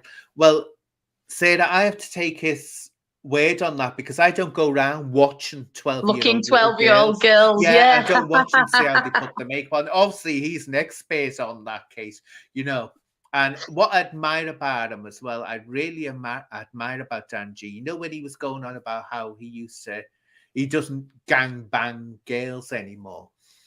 I admire the way you say some. If you got your birth certificate, so I know how old you are. You know, that's what I admire about him.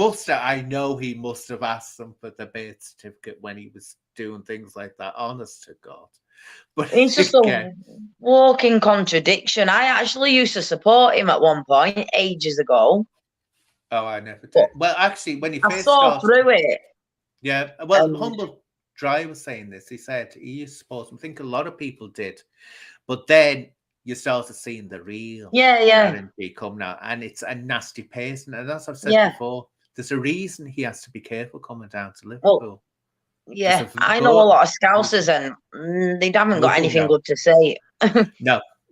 He's but it's scary. Anyway, just Derek said something here that's just piqued me interest. Virginia Woolf is a great film. Is that the what's it called? Don't Be Afraid of Virginia Woolf. Not Don't Be Afraid of Virginia Woolf. Something like that. Who's Afraid of Virginia Woolf? I don't think I've seen that. Oh, it's good. It's got oh God, names are going right out of my head at the moment. Two very famous. Well, one British actor, the other one Welsh. Oh God, why can't I remember the names? They're iconic actors. Anyway, it's a good film, but Virginia Woolf, she always fascinated me. She was, if you don't know, she was an author at the Yeah, she does beginning of the books. century. Yeah. Yeah, she did Orlando, which I think was the best one, Orlando, and To the Lighthouse and other ones. Anyway, she can be difficult to read because she believed in this flow of consciousness where she'd get people and try to write how they thought. And suddenly you'll see her saying things like strangely cut potatoes in the middle of a sentence. And what she was trying to get was we get thoughts like that coming into her head. But anyway, it always fascinated me the way she killed herself. Always fascinates me. She I didn't even drowned know she herself. had. Oh, yeah, she drowned herself, Virginia Woolf. What it was, Okay. we'd call her now. She was bipolar. That's what we call her. Mm. But what was fascinating, absolutely fascinating about it, was she killed herself when she was happy. She was in a happy moment. And that always played on my mind. And it wasn't until I was talking to some teacher years later, and I said, why did she do it when she was happy? He said, because, he said, a lot of people do when they've got bipolar, because they know that that happiness is not going to last. And they'll go into it deep. That's why she did it. But there's a wonderful film, The Hours, which is a fascinating film, which goes into this. But it's about three women in three different ages. And Nicole Kidman acts as Virginia Woolf. And she does an amazing job of being Virginia Woolf. And it's a very stirring film when you watch it. So if you see The Hours, watch The Hours, and that goes into the death of Virginia Woolf. But fascinating. Yeah, let's have a look at that.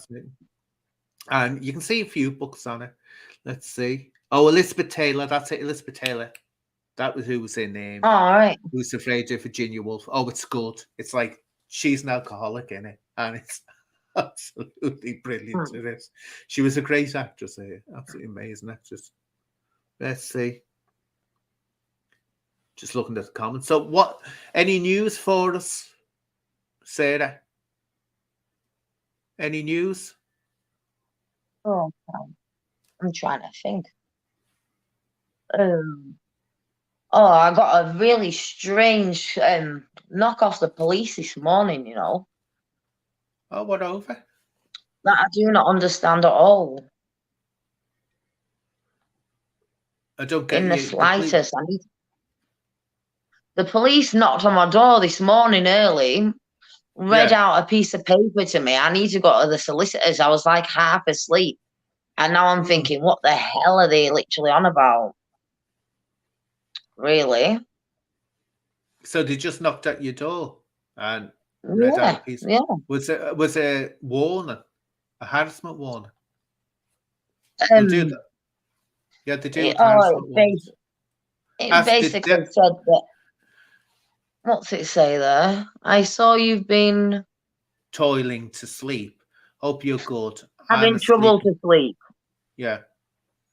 Yeah. I have got bad insomnia. I have for years.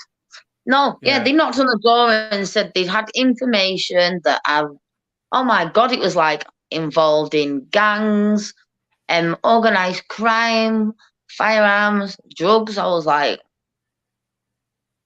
and then it got me to sign this piece of paper, and I'm thinking, what the heck? They literally had just woke me up. So now I'm thinking, what is going on? I need to go to the solicitors because that's like crazy. Well, I can't see why they'd ask you to sign a piece of paper over that. Usually, if they're going to ask you to sign a piece of paper, it's a harassment warning. They knock at your door and say, this person's complained about you, sign this. That's why they said they said that they'd received information and they had no reason to doubt the information. Yeah. Well, it's odd that I can't. Were they in uniform or were they CID? Yeah. And apparently the armed police went to a house round the corner but put their door through this morning. Oh, that usually, because there was another one the other day, a person, she was saying the police are called down at a house and got into a computer and all this. which is a load of rubbish. The police aren't going to sit there and go through someone's computer. They're just going to seize your equipment and go away with it. But Yeah, it they was, just take your phones and things, yeah. yeah, they'll just say, they're not going to sit there going through your bleeding emails. They'll turn around, they'll take your equipment. It doesn't bother them They'll that you're take not it, going. yeah. Yeah, it's not going to bother them that you won't have your equipment. And I also want to say to people, like, this idea that goes around that the police need a search warrant. Not always they No, don't. they Read don't the anymore. case, they don't. Yeah, because people go, oh, they didn't have a search warrant, so they couldn't take me stuff. They don't need it. Actually, read the No, case. they don't. Yeah, They they took don't my need phone it. and I still haven't got it back. And I didn't even get arrested. This was in 2020. Yeah. They've got a phone still. Oh, they're terrible at giving you your stuff back. Terrible, You terrible. don't get your stuff back, I don't ever think. And if you saw how they kept stuff, I remember Admiral Street used to be where they bring in all the lost property, not just stuff that they Oh, right, seized. yeah.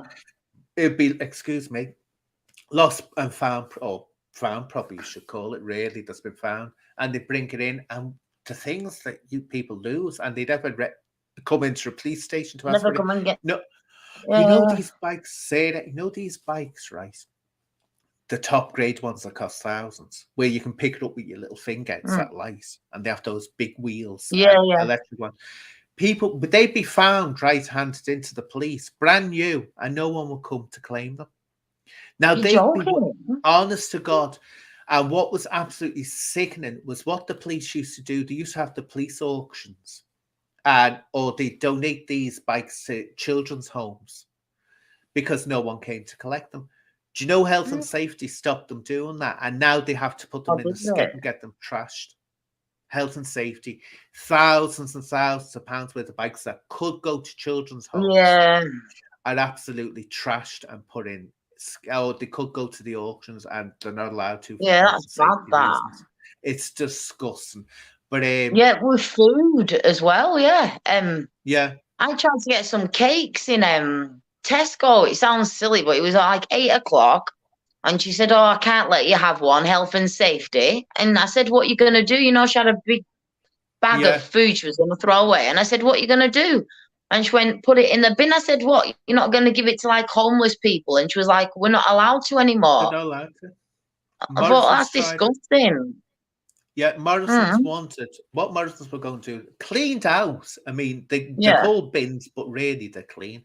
They wanted to put all the food that was going, that wasn't off, it was just out of date, in these bins so that the homeless could come and get what they want. Do you know health and safety stopped them in the tracks? It's disgusting. Because what it is, if someone gets ill because of it, the health and safety say, well, that's your responsibility. Oh, is that what it is? Yeah. It's like because of a bike, right? If someone was riding the bike away from the station or the auctions, and let's say the thing came off, one of the pedals came off, well then the police could be sued, and that's why it's stupid. That it's because of the law. So I can see why they're doing it, but it's disgusting when some of the things that get when trashed. Someone needs it, yeah. But in the room where other stuff was kept, it was disgusting. I used to go in and you'd see all stuff on the floor and everything. It would just, officers would be walking over it to get to I think there's stuff. someone at the door. I'll be back in 1 sec. Okay, Sarah. I'll wait for you, sweetheart. All right. Okay. So we'll say, for people just go on about this, property will be on the floor and officers will be walking over it. You couldn't help but walk over it because the bleeding property officer wasn't keeping it all locked or anything. And you'd have to go in, and some of the things you'd see in there. There was one that I saw, and it was this special edition photographs of they got Lady Diana, Princess Diana. Now, you could tell it was worth a mint. You're not talking about something cheaply produced, but these were proper top grade photographs presented beautifully, and the outside was lovely. Do you know what the bleeding property officer had done? He'd got duct tape to keep it closed and wrapped it round it. That was absolutely destroyed. And I said, he wants to be bleeding pulled for that. I said, whoever has lost this, I said, I hope to God they come in and see what he's done to that and sue the backside of Merseyside Police for that money. Because that is just, he was a horrible place as well. I couldn't stand him. But I thought, that's what happens to your property. It gets stepped on in Admiral Street most of the time. They just don't care. And it's not the officers, it's the property clerk. I keep on calling them off. The property clerk that did it. But everything okay? Well, the weather's horrible out there now. Absolutely horrible. I slept What's it like your way? It's been raining, but I was really in pain today, so I didn't think it. Oh yeah, with my neck, so I didn't think it'd make it tonight. But thankfully, I did. I just sort of, because I do it with my fans, I do it with my public, you know, Sarah, being disappointed by not having me appearing to give a performance to them. I don't get notifications for anyone ever. It's so weird. Well, it's like it makes some people unfollow you as well. That's another thing that happens. People have complained about. That's been going on for years. You'll suddenly won't get any videos, and you think, wait a minute. And what YouTube has done is unfollowed you. It's made you unfollow that person. To a lot of people. Yeah, I do, and it's always the same people. You're one of them. Yeah, you have to watch for it. It's because I'm dangerous, and they know I know information. I'm going to start. Yeah, certain channels I know they don't seem to like, and they unsub you. I know. People get unsub to me all the time. That algorithm is annoying. That one, I hate that. I know. It keeps on pulling things up, and you think, and I have made it with them. I say, wait a minute. I said, why is it pulling? What wrong word have you used? There, it, and is. I said, which one's the offensive word out of them? And how you title things, yeah. Oh, here we are. I went on Sharon Gale's chat tonight. I feel a bit concerned for her. Oh, don't worry. Once the effects of whatever proof she's drank has worn off, she'll be all right. I don't know who that is. Sorry. Oh, she's just I don't think you want to, Sarah. All right. I don't think you want to know who she is. I was Dan's biggest fan, but not now. Money mad. Well, it's not that he's money mad. That's a bad thing. It's his whole attitude. That's what's bad, and the way he's trying to make himself. He's got this really idea that he's some kind of genius, and I think he gets really annoyed when anyone else gets attention. He doesn't like it. He's the main one. He's the big guy. He's the one. He's destroyed his chance to say that he'll never get into schools. He'll never get into universities. He'll never get into where he needs to be. Yeah. But for some reason, people think he's amazing, and it's like, where? Sean's giving him so many chances as well. I think, Sean, what the heck? Something funny going on there. I think that, to me, what that was, Sean is so desperate to get back at James English. Yeah. He's built up this James English thing into something that it isn't. I mean, yeah, I agree with him. James English was. I know he was working behind the scenes to cause trouble for Sean. All right, yeah. But that's the only reason Billy Moore interviewed me. And I didn't know at the time until I got there and he starts asking me about Sean. He made Billy Moore do that. But as for this taking him down, no, but he suddenly got in with which that's why I turned on Sean, because I said, wait a minute, I said, have you heard the filth he comes out with, the homophobic rants he comes out with, calling everyone gay and all this? I said, he says it a bit too much, I think. Well, get on to that. Is he sort of like deflecting from himself or feeling something? But what he does is, Sean said, no, I can't carry on associating with you. I said, I'm sorry, get lost. What annoyed me more, Sarah, was I'd phoned up Sean the day before and I'd said to him, I didn't know he was going to visit him. And I said, look, be careful, I said, because he's just gone and tried to dox me online and someone else. And I said, he's come out with all this filth. I said, once someone tries to dox you, you have to go to the police for your own safety. Because the simple reason is, if anything happens, they know whose door to knock on. So he'd done that. So Sean never said anything. Next day he's on his channel. Oh, I'm meeting with Darren. And I thought, why didn't you tell me? So I got on to him and said, thanks for that, Sean. I said, why didn't you tell me? I said, you could have told me. I said, why did you keep mouth shut, quiet? Well, Darren knows all about this thing with James English. I said, no, he doesn't. I said, he doesn't know anything about James English. I said, he's just trying to blame James English for dissing you. I said, James English didn't force him to say that. I said, that came out of his mouth. So that's why wouldn't have anything to do with Sean again. And he's going on this, oh, I'm not. Sean had the nerve to call James English a homophobe, which I know from things I've received ages ago, which are private, that he can come out with bigoted language, James English. But I'm keeping that private because there's no point making it public. But Sean's accused. Then he's with Darren Jean. It's like, wait a minute. What's going on here? How come where's the logic in this? But I think what it is, he doesn't realise, which I've said too. I said, you do know, I said, James English will be bleeding made up you taking up with Darren G, because you've got one hell of a troublemaker on your back now. I said, he'll cause you nothing but trouble. I said, like he was doing for James English. I said, he causes trouble for everyone that tries to help him. So when he wants money, he goes back to Sean, and Sean, like some little lovelorn little puppy, takes him off.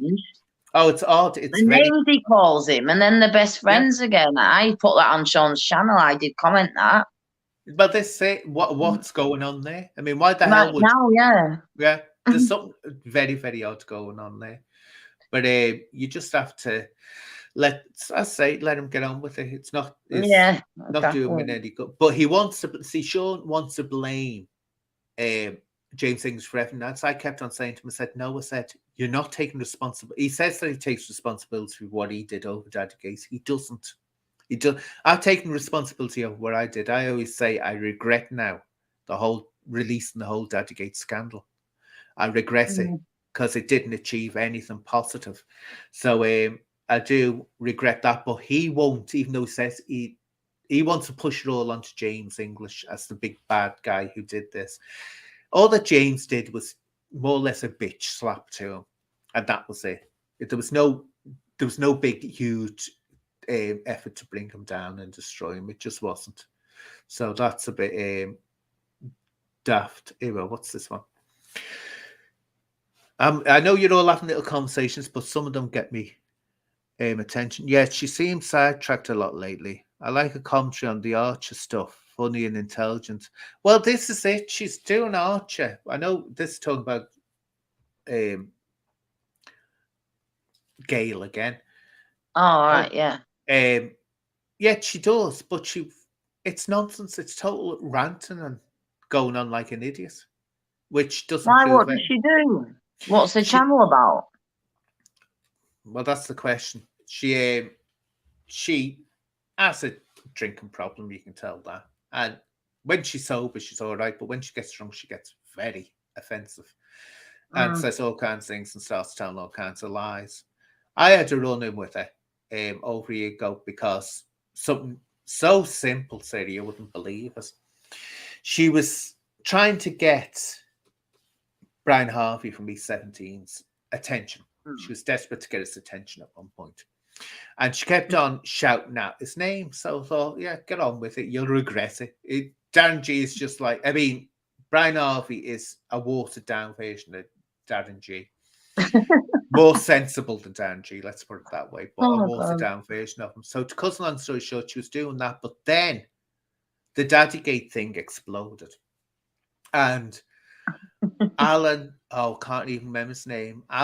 Ricky Allen. That was it. Ricky Allen, who used to be on as like a radio thing on YouTube. He interviewed Sean, and Sean was saying all these horrendous things without naming me, but saying about me that he was trying to bring someone that was dangerous against children down, and I was fuming. Anyway, this Ricky Allen contacted me on Twitter and said, did I know anything about it? And could I give information on this Daddygate and all this? So I said, yeah, I've got information. Then I said, wait a minute. I said, I've just heard what he's been saying on your show. I said, I should have a right to reply here. He wouldn't give me a right to reply. He was horrible about it, this Ricky Allen. Horrible. Yeah. And so I said, you're only giving him one side of the story. But I said, you won't let me speak up. So anyway, he wouldn't. So I said, to hell with you. And so I got rid. He was fishing for information. That's what he was fishing for. So anyway, Sharon Gale then comes on, and she's talking about again Brian Harvey. Well, and she seems, when she's sober, because her voice suddenly goes 2 octaves higher. It's strange when she's drunk. When she's sober, she goes to high octaves higher, and she's like, "Oh, well, Brian Harvey," because Brian Harvey kicked off at Ricky Allen because he wouldn't let him on the show. Well, he wouldn't let him on the show over. I haven't watched him for ages. Yeah, something like that. And so she's going, but Brian Harvey has a right for that. Brian Harvey has a right. And then she said, but what about Anne? Does Anne have a right? Oh, no, Anne doesn't have a right. And I thought, wait a minute, how come Brian Harvey has a right when they weren't even talking about him? But said, when they're talking about me, I said, I don't have the right. You know what she was doing? She was more or less, here we are, my knickers are ready for you, Brian, round my ankles. Come and get it, lad. That's what she was doing, and using me, because she knew Brian Harvey didn't like me. Brian Harvey. Oh. I mean, I don't know why, because there's everything to love with me, but Brian Harvey can't stand my guts. I wouldn't know why. But anyway, that's what she was doing. So I thought, you cow. So, of course, I'm thinking, right, just wait for it, and I'll get you for that, you may. So anyway, she came on. Now, this is someone that was slagging everyone off for starting off GoFundMe and Patreons. And she comes on, again, sober, you could tell, 2 octaves higher. Oh, yeah. Those little things you get from the pound shop with the marshmallows and stuff, like a see-through coal. Yeah, yeah. And she's like, I make this for the homeless and the elderly, and I'm trying to raise money for it. And I thought, you grifter. So I put on and said, oh, you grifter. Well, that led to Sarah. And absolutely, it went mad. She went totally off her head. Oh, this YouTube. 2-3 times a day, she was making these videos, but they were really offensive. And take hate speech to the top level. Hate speech. So I thought, I can't have her doing this. Because it was really offensive what she was saying. And I say it'd be 3 times a day she'd be doing it. Still got all those videos. So I reported her to Portsmouth Police. But before I reported her to the police, she came on. This is what a liar she is. She came on, she said, oh, I just had the police round my house. Anna's reported me to the police. I hadn't at that point. And said, they just looked through my computer. Apparently, Portsmouth Police, I don't know why, they all have the time to sit in someone's house looking through the computer instead of seizing it. And she said, they looked through it, they laughed. They said, oh, there's nothing wrong there. That's funny. And I thought, you liar. So anyway, then the police really did knock at her house. And she cracked one and ran over to Turkey to get away from them. So anyway, then I just dropped it because I thought, what's the point? She was getting a lot of trolling, which she was, a hell of a lot of trolling, over something I won't mention, and something horrific was being said about this thing that happened to her. So out of sympathy, I dropped it. But a little while ago, she tried to start up again, and I got her right in the bud. And I thought, no, you cow, this time, I'm not even going to bother with the police. I'll start doing videos about you. And one thing Sharon Gale doesn't want is me doing videos about it, analysing it, because I know how to analyse people. So that's the... now, I wouldn't be talking about this now if she hadn't started up again that time. And so she best keep quiet and stop at rubbish that she comes out with. I want to know what the hell Johnny's on about now, because I haven't... Why is he still making videos about me? I haven't spoke about him, and I even took my videos down. They're not about you, are they? As far as I know. Oh, he hasn't done... Oh, I thought you meant he'd done some more about me. No, he was just doing his own mad thing, getting very sexual and stuff like that in them. I was going to say, I literally made a video and said, right, I'll take my videos down. You've said what you've said. I've said what I've said. It's getting stupid now. And I took my videos down because I thought, it's just petty, this. He lives in Thailand. I live in England. But I tell you what I don't understand, and I've done videos on this. Do you understand why these YouTubers give the numbers out to everyone? Because I certainly don't.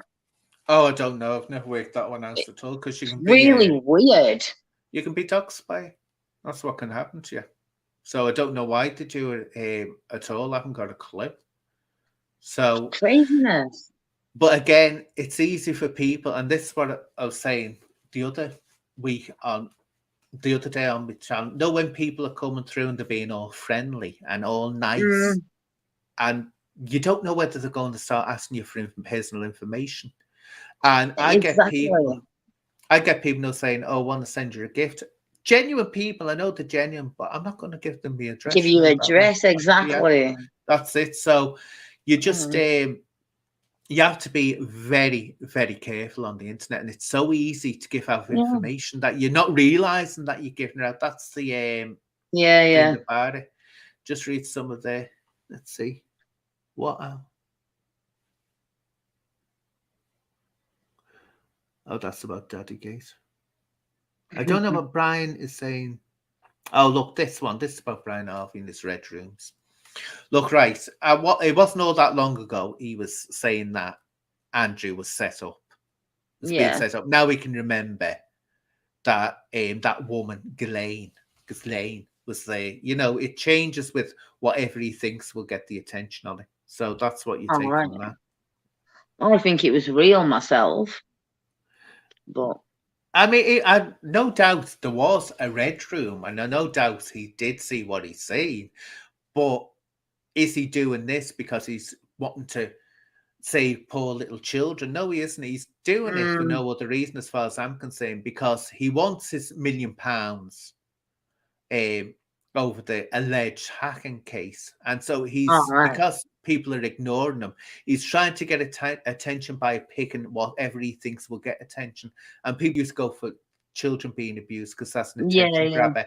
It was at one point. Now people are just bored of hearing it. Sad to say, they're bored of hearing, so it won't get you the attention you want. And he's done it that many times, and the narrative has changed that many times. It was this person, it was that person, that now people are just saying that he's just rattling on there. But it is someone saying, oh, where we are. Jack's saying, "You're lovely, Sarah."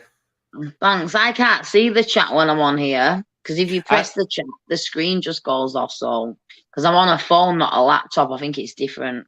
Yeah. But oh, someone's saying they feel Callie Diamond, right, Derek? I tell you now, and I said this from day one. Yet she may have, I don't know, had autism, but you don't know. She told that many lies. But she had very high same as me. I mean, I have high functioning autism. So Bryce is a button. I don't need anyone taking care of me. I can take care of myself. It's just that when it's high function, it can reflect in different ways, like noises. Certain noises that wouldn't bother anyone else really trigger me, bad style, or different things express it. But you wouldn't know unless I told you. Callie Diamond was high function. She was an equal partner to Sean, and I've always said that. Yeah, she's not thick at all. Oh, she's not thick. She's very intelligent. And also, I'm convinced, and I've said this before, definitely Sean has something. I'm convinced Sean is on the spectrum, but he hasn't been diagnosed. You can tell by the way he acts. He's inside his head. And that's a sure sign. He's inside his own head. That's a sure sign something's going on there. But, you know, you got something, but I'm not sure what. They said anxiety and depression, but I know it's something else, but I really do not know what. I don't have a proper diagnosis. But you see, the thing about mental health services, they're rubbish, I think, in this country. They're horrendous. Oh, I know, rubbish. Yeah, they are awful. You really have to do it yourself. Yeah, you're right there. That's good, because they just leave you to it. They're not interested in it. But it's like a lot of things. And the hard thing about any kind of mental health issue, because it's so personal to you, you can't do what you need to do, and that's step out side yourself and look at it objectively, which you have to get it under control. You have to look at outside, because it could be a chemical imbalance in the brain. Yeah, which go on, Sarah. I'm sorry. Yeah, if you're with them and like the drug services or anything, they won't help you at all.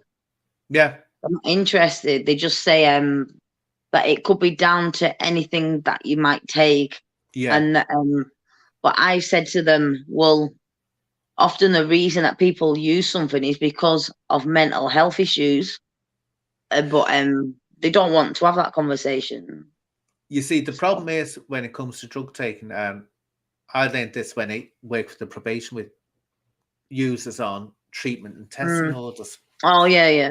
Now, the thing that used to always come clear there, you see, if someone's got mental health issues, you can't get to them or diagnose it unless they're at a level where they're not using. Then you'll see it, because of course, what are you looking at? Are you looking at the effects of drugs, or are you looking at something else? You don't know until you take the drugs away.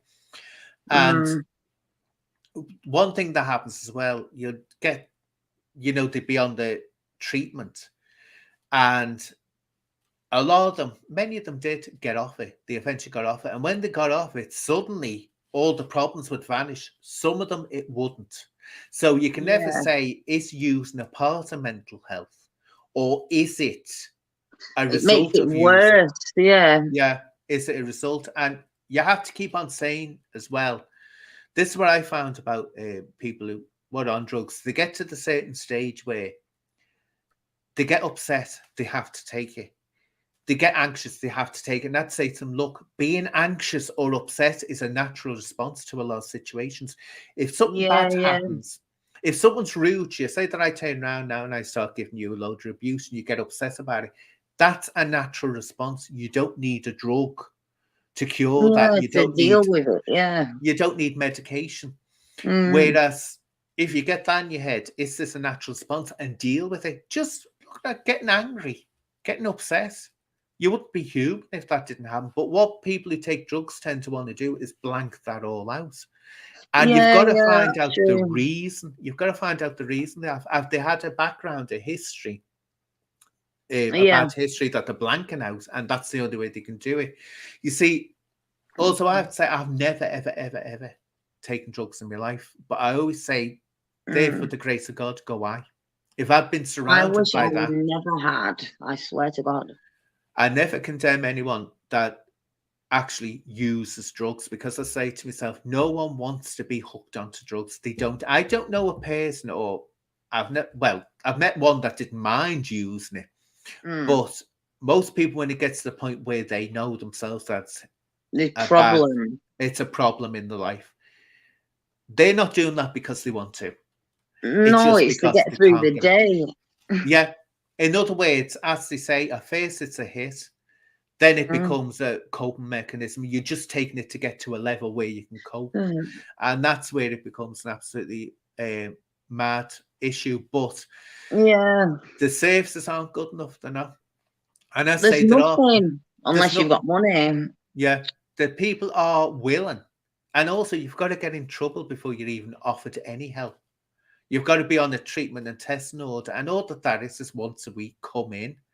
I was on one, and it was the biggest waste of time. I got put on one for a year. And, this was years ago. About 2014, I got put on one because I got completely set up for something I hadn't done. Absolutely crazy charge being like. But they've ended up putting me on one of these DRR, it was called. Yeah. You go to court every month and you have to prove how you're doing, or else you could go to prison for so long, every time you go to court once a month. Yeah. But I didn't get any help at all. And luckily the judge saw that I wasn't getting any. And he said that they summoned Lancaster drugs team to go to Preston Crown Court, but they didn't go. But I thought, thank God that judge had seen that, or else I would have got sent to prison when that service hadn't done anything at all. See, it's just not, it's a total mess, and it's any kind of mental health issues. I mean, I go mad with Mercy Care. It's called Mercy Care up here. And they always go on the radio now and again, BBC Radio, Manchester, Merseyside, Manchester, I'm saying, Merseyside, and they start saying, oh, and we'll help people with this. It's a load of crap, say, when people go for the help they get, and I've seen people that showed me it, it's not even signed at the bottom. Oh, we can't help you, you'll have to go to citizens. It's always the citizens' advice. The citizens' advice aren't a mental health place. Go to the citizens' advice. It's like, no, they should be doing it. But do you know what? They're so corrupt as well. It's like, people, do you know what they do as well? No, people in these units, mental health units, if they injure themselves, they won't get them medical help. because they don't want it being investigated that someone managed to get injured in their care. Yeah. Do you know what? It's just such corruption it is. It needs really overdoing bad stuff. But it's absolutely shocking the help that people get. I mean, some people are difficult to help. I knew one woman used to come in and she was amazing. I used to say she should have been on the stage. She was a great comedian. I could say some of the things she used to say that were funny, but they're a bit too crude to say on here. But anyway, she'd come in. I remember once she came in with a Gucci handbag. Oh, it was so funny.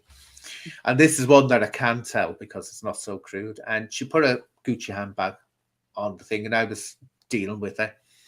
And so she said, and I said, what a lovely bag. And this was an expensive bag, and I could tell it was genuine Gucci. And she said, oh, do you like my bag, Gail? She used to call me Gail all the time. And I didn't wear makeup or anything when I was in work then. And so she said, you know what? She said, love, wonderful listening. So I said, yeah. And she said, oh, my fella doesn't steal shite. Must be hard to steal a Gucci bag. Oh, God. Absolutely, mate. My fella doesn't steal shite. But she was one, you turn around to her and you'd say to her, or anyone would say, we can help you get off these drugs. And she had freckles. And she'd say, no, these freckles, said, if you join them up on my forehead, said, did they spell out soft? Think of the T word. And she would never had any intention. Well, a few years later, I was at Belfair Police Station. And this one, it was on a bail conditions coming in. Yeah. She used to love me. Well, they all used to, because I wouldn't treat them like they were subhuman. Yeah, and she'd yeah. come in and she'd be saying, and I spoke to her, said, oh, I remember this one. I said, she knew who was talking. I said, oh, it's a mate of mine.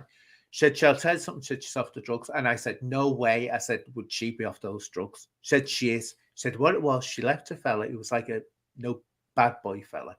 Yeah, and yeah, she said, yeah. she's with a woman now. She said, she's in a relationship Oh, with a woman. right. And she said, she's as clean as they come. And I nearly died. I never thought in a million years she'd come off the drugs. No way, but something. But she used to be so funny. No way. We used to look forward to her coming in because she'd always have these funny sayings. And she never took life. She wasn't one of these people also that she saw herself as a victim. She'd say, no, she said, I'm doing this, but people are victims of drugs. And you have to recognize they are victims of drugs. But it's like it.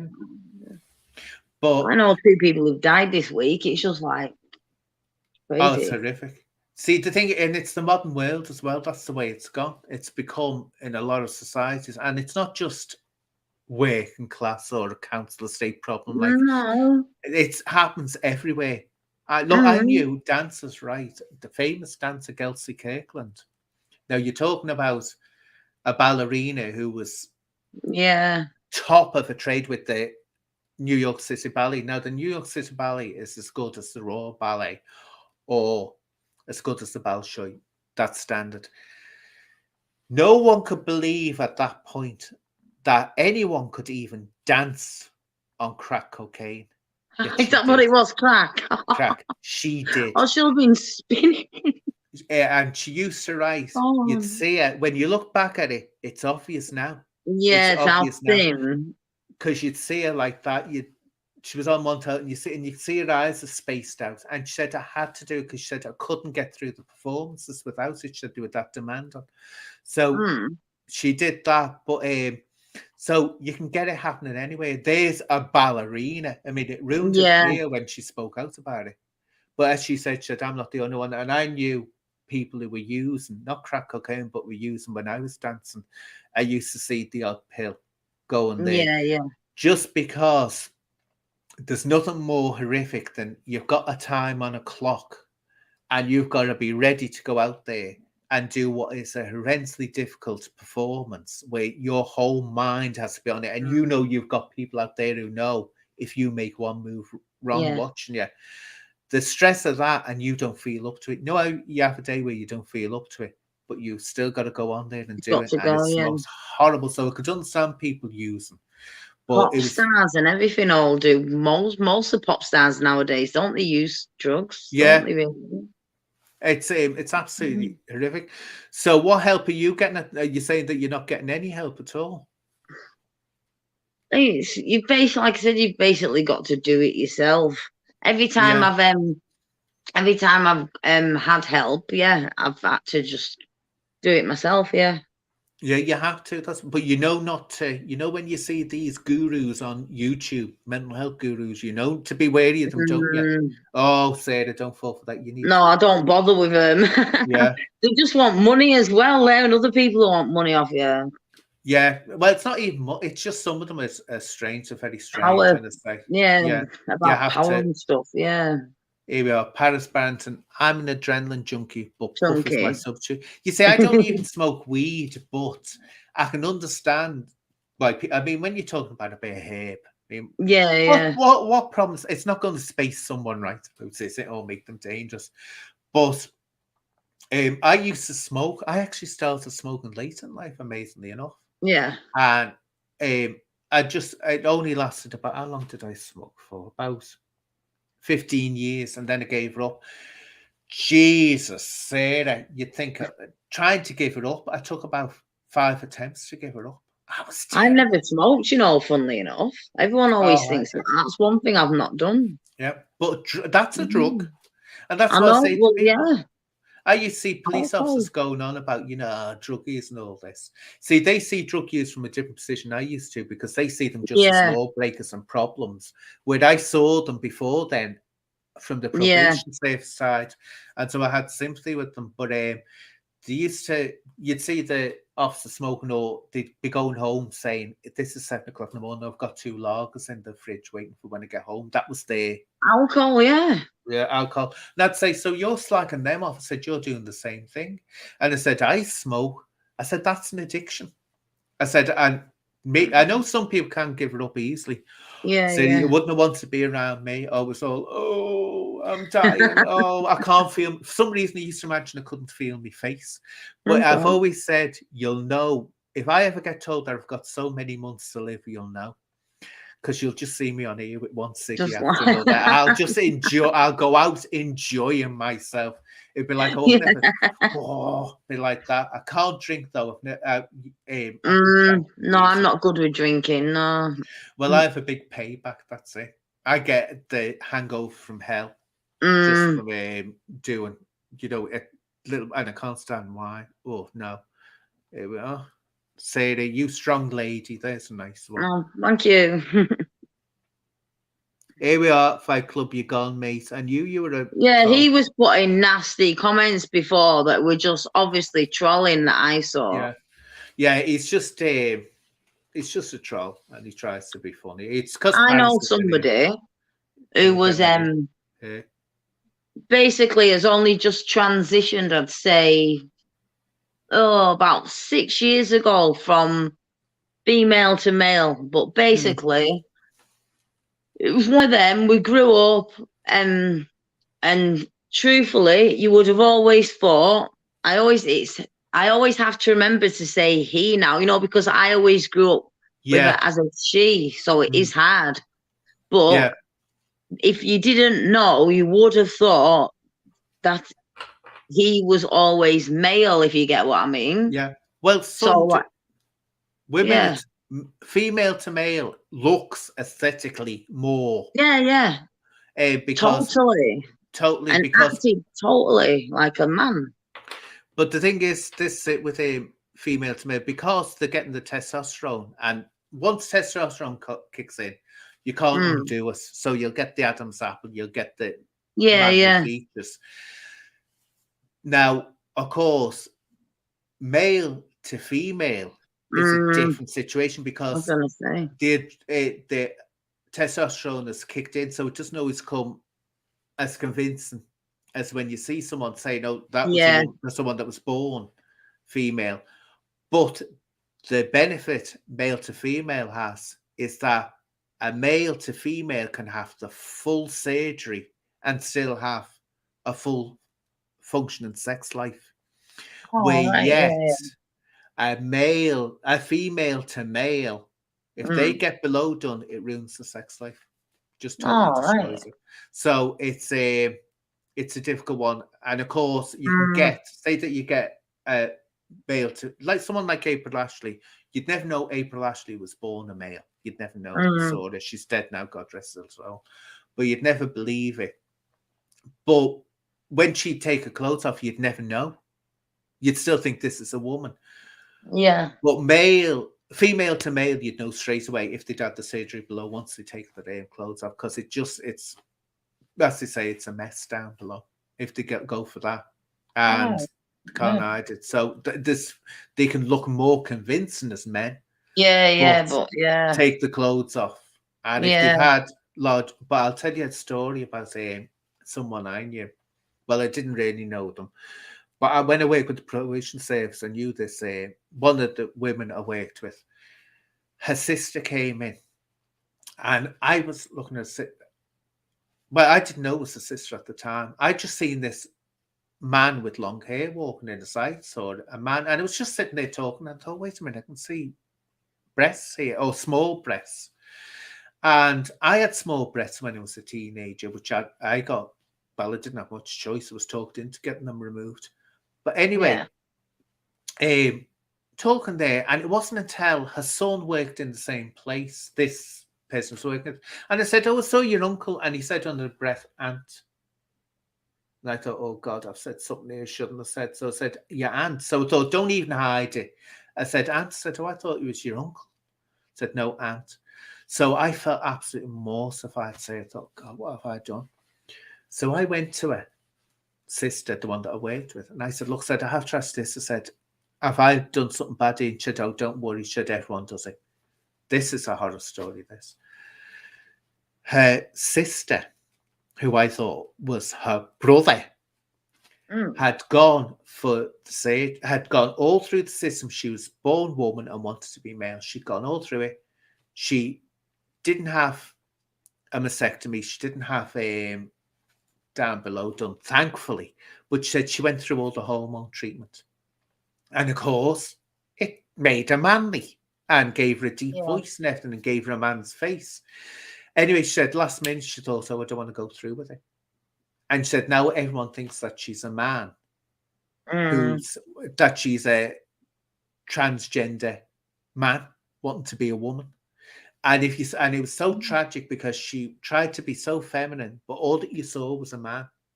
Yeah. Well, you saw someone like me, basically.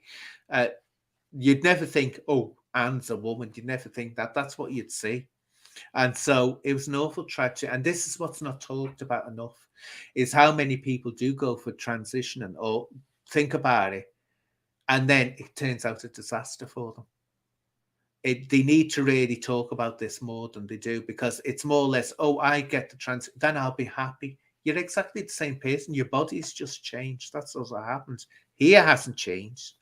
It doesn't change up here. And it can bring more problems than it solves as well. So they need to talk about that. They let people do it so young as well. It's really scary, isn't it? Well, you see, the thing with this, Sarah's gone by the looks of it. Oh, I don't know if I've got bad internet or something there. I don't know. But yeah, I'll talk about this sometimes, about the way transitioning doesn't always come out with the best. But if a man to female, male to female says, if they haven't had the surgery below to remove the genitalia, if they suddenly come off the female hormones and decide they want to live as a male, you'd never know they've gone through it. The only thing that will have happened is that they'll be sterile, because once a man takes female estrogen and all that, it makes them sterile. That's the only thing that will happen. So a man can come out of transition as long as he hasn't had that done below, and you'd never know. You'd never know. That's the difference. So there's some things. How come he's still here? Oh, I don't know what's going on. Just looking at there. So what do you do to try and control the issues you have, or get a grip on them, Sarah? That would be interesting to know. It's work. Do you know what? I prefer it when it's summer, truthfully, so I can go out and be busy and do things. Yeah. And I find it easier then. But That's what I mean at the moment, because I've been stressed. I haven't been great. Like, since my mum died last year, my head's just gone a bit like, and everyone's seen it all on social media as well. It's like great. But yeah, just like seeing my family, my grandson and things like that helps me Have a you lot. grieved? Have you grieved though over the loss of your mother? And what I mean, if you had a proper grieving, and I'll tell you something about that if you don't.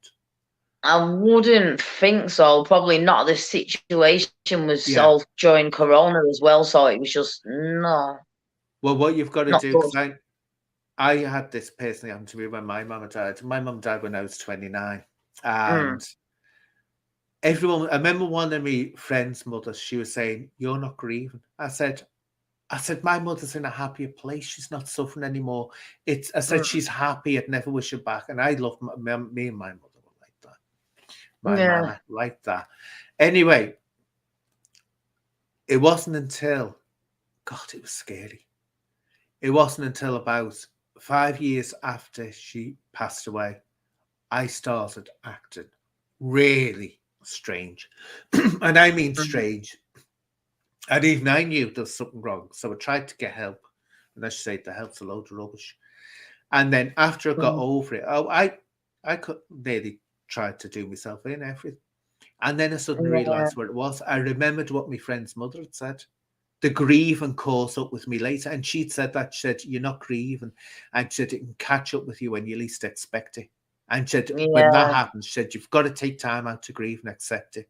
I wasn't accepting it. I was making it all sound beautiful and all that. Yeah. So always make sure you take time to actually go through that grieving process, accept a loss and grieve over it, because it can yeah, I tend to block everything in, and that's just like, I don't but that's know. what happened. That doesn't help.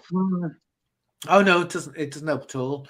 But take time out for you as well and stop thinking about, it's also this nothing I would say. When people have dependents as well, you've got people who depend on you. Always make sure you put yourself first, because unless you're strong and healthy, you can't be a help to anyone. I'd always do that. And if anyone's got problems, say, I'll deal with mine. Then if I can help you, I'll deal with yours. But don't do that. It's just well, meditation. See, meditation can only ever get better. It just takes time. Yeah, it works for some people. Meditation. Someone said that. Yeah, but it does. People do like. I mean, I've tried meditation in the past, and but I get bored. I don't know if it's the autistic part of me or whatever it is, but I couldn't get into it when I tried. But some people love. You ask me to sit there for half an hour, I'd be going at me head with boredom. I've got to have something happening. It can't be like that. Yeah, I'm the same. Yeah. Do you know what got me saying it? And this is another thing that I think works. As when I had any issues like that, like when I was didn't realize I was suffering the effects of grieving when I didn't know I was grieving, and it was causing absolute chaos in my life, horrendous chaos. The only way I got out of it was by saying life will happen and not get wound up by anything. And the idea that getting upset about something isn't going to help me one bit. And I think what is, and this is what I say about people who are smokers or on, any kind of addiction, the addiction stuff and trying to get off. Don't beat yourself up if you suddenly slip. Say that you get off it for a few weeks and then you go back on. The worst thing you can do is beat yourself up, because what does it do? You feel crap. Then it's better. You just don't do it. When you're ready, you'll do it. When you're ready. That's what happened with me with the smoking. When it was ready to give up, it was a success. Took me a long time. It was a success, and I took it slowly. What I did to give up smoking. I always want everything done like that. That's it. Where you've got to rewire your brain to get your brain sensitive. But one thing, the only reason I mentioned, I went to fag ends and everything, and it didn't work for me. It didn't work at all. Works for a lot of people, but I got on the lozenges, the nicotine lozenges, and I started to take them. I got myself hooked on them instead of the cigarettes. And I thought, right, it'll be easier to give them up. And for about 2 years, I took them. When I tried to give them up, my God, it was as bad as giving the smoking up. It was terrible. But the thing is, I know now if ever I slip back, it will be to the lozenges I go, not smoking. So it's the better option out of the two. Just go to the lozenges. But Yeah. that's all you have to do. But that fighting club thing, because God, it's just been just been skipping the fact that my mother died. But he's gone. And it's so hard to imagine losing a parent. I never thought I'd breathe again, but your body functions on autopilot and the shock numbs. So we cope. You do. You'll never forget the person. You never miss them. But it's like anything. It becomes a memory.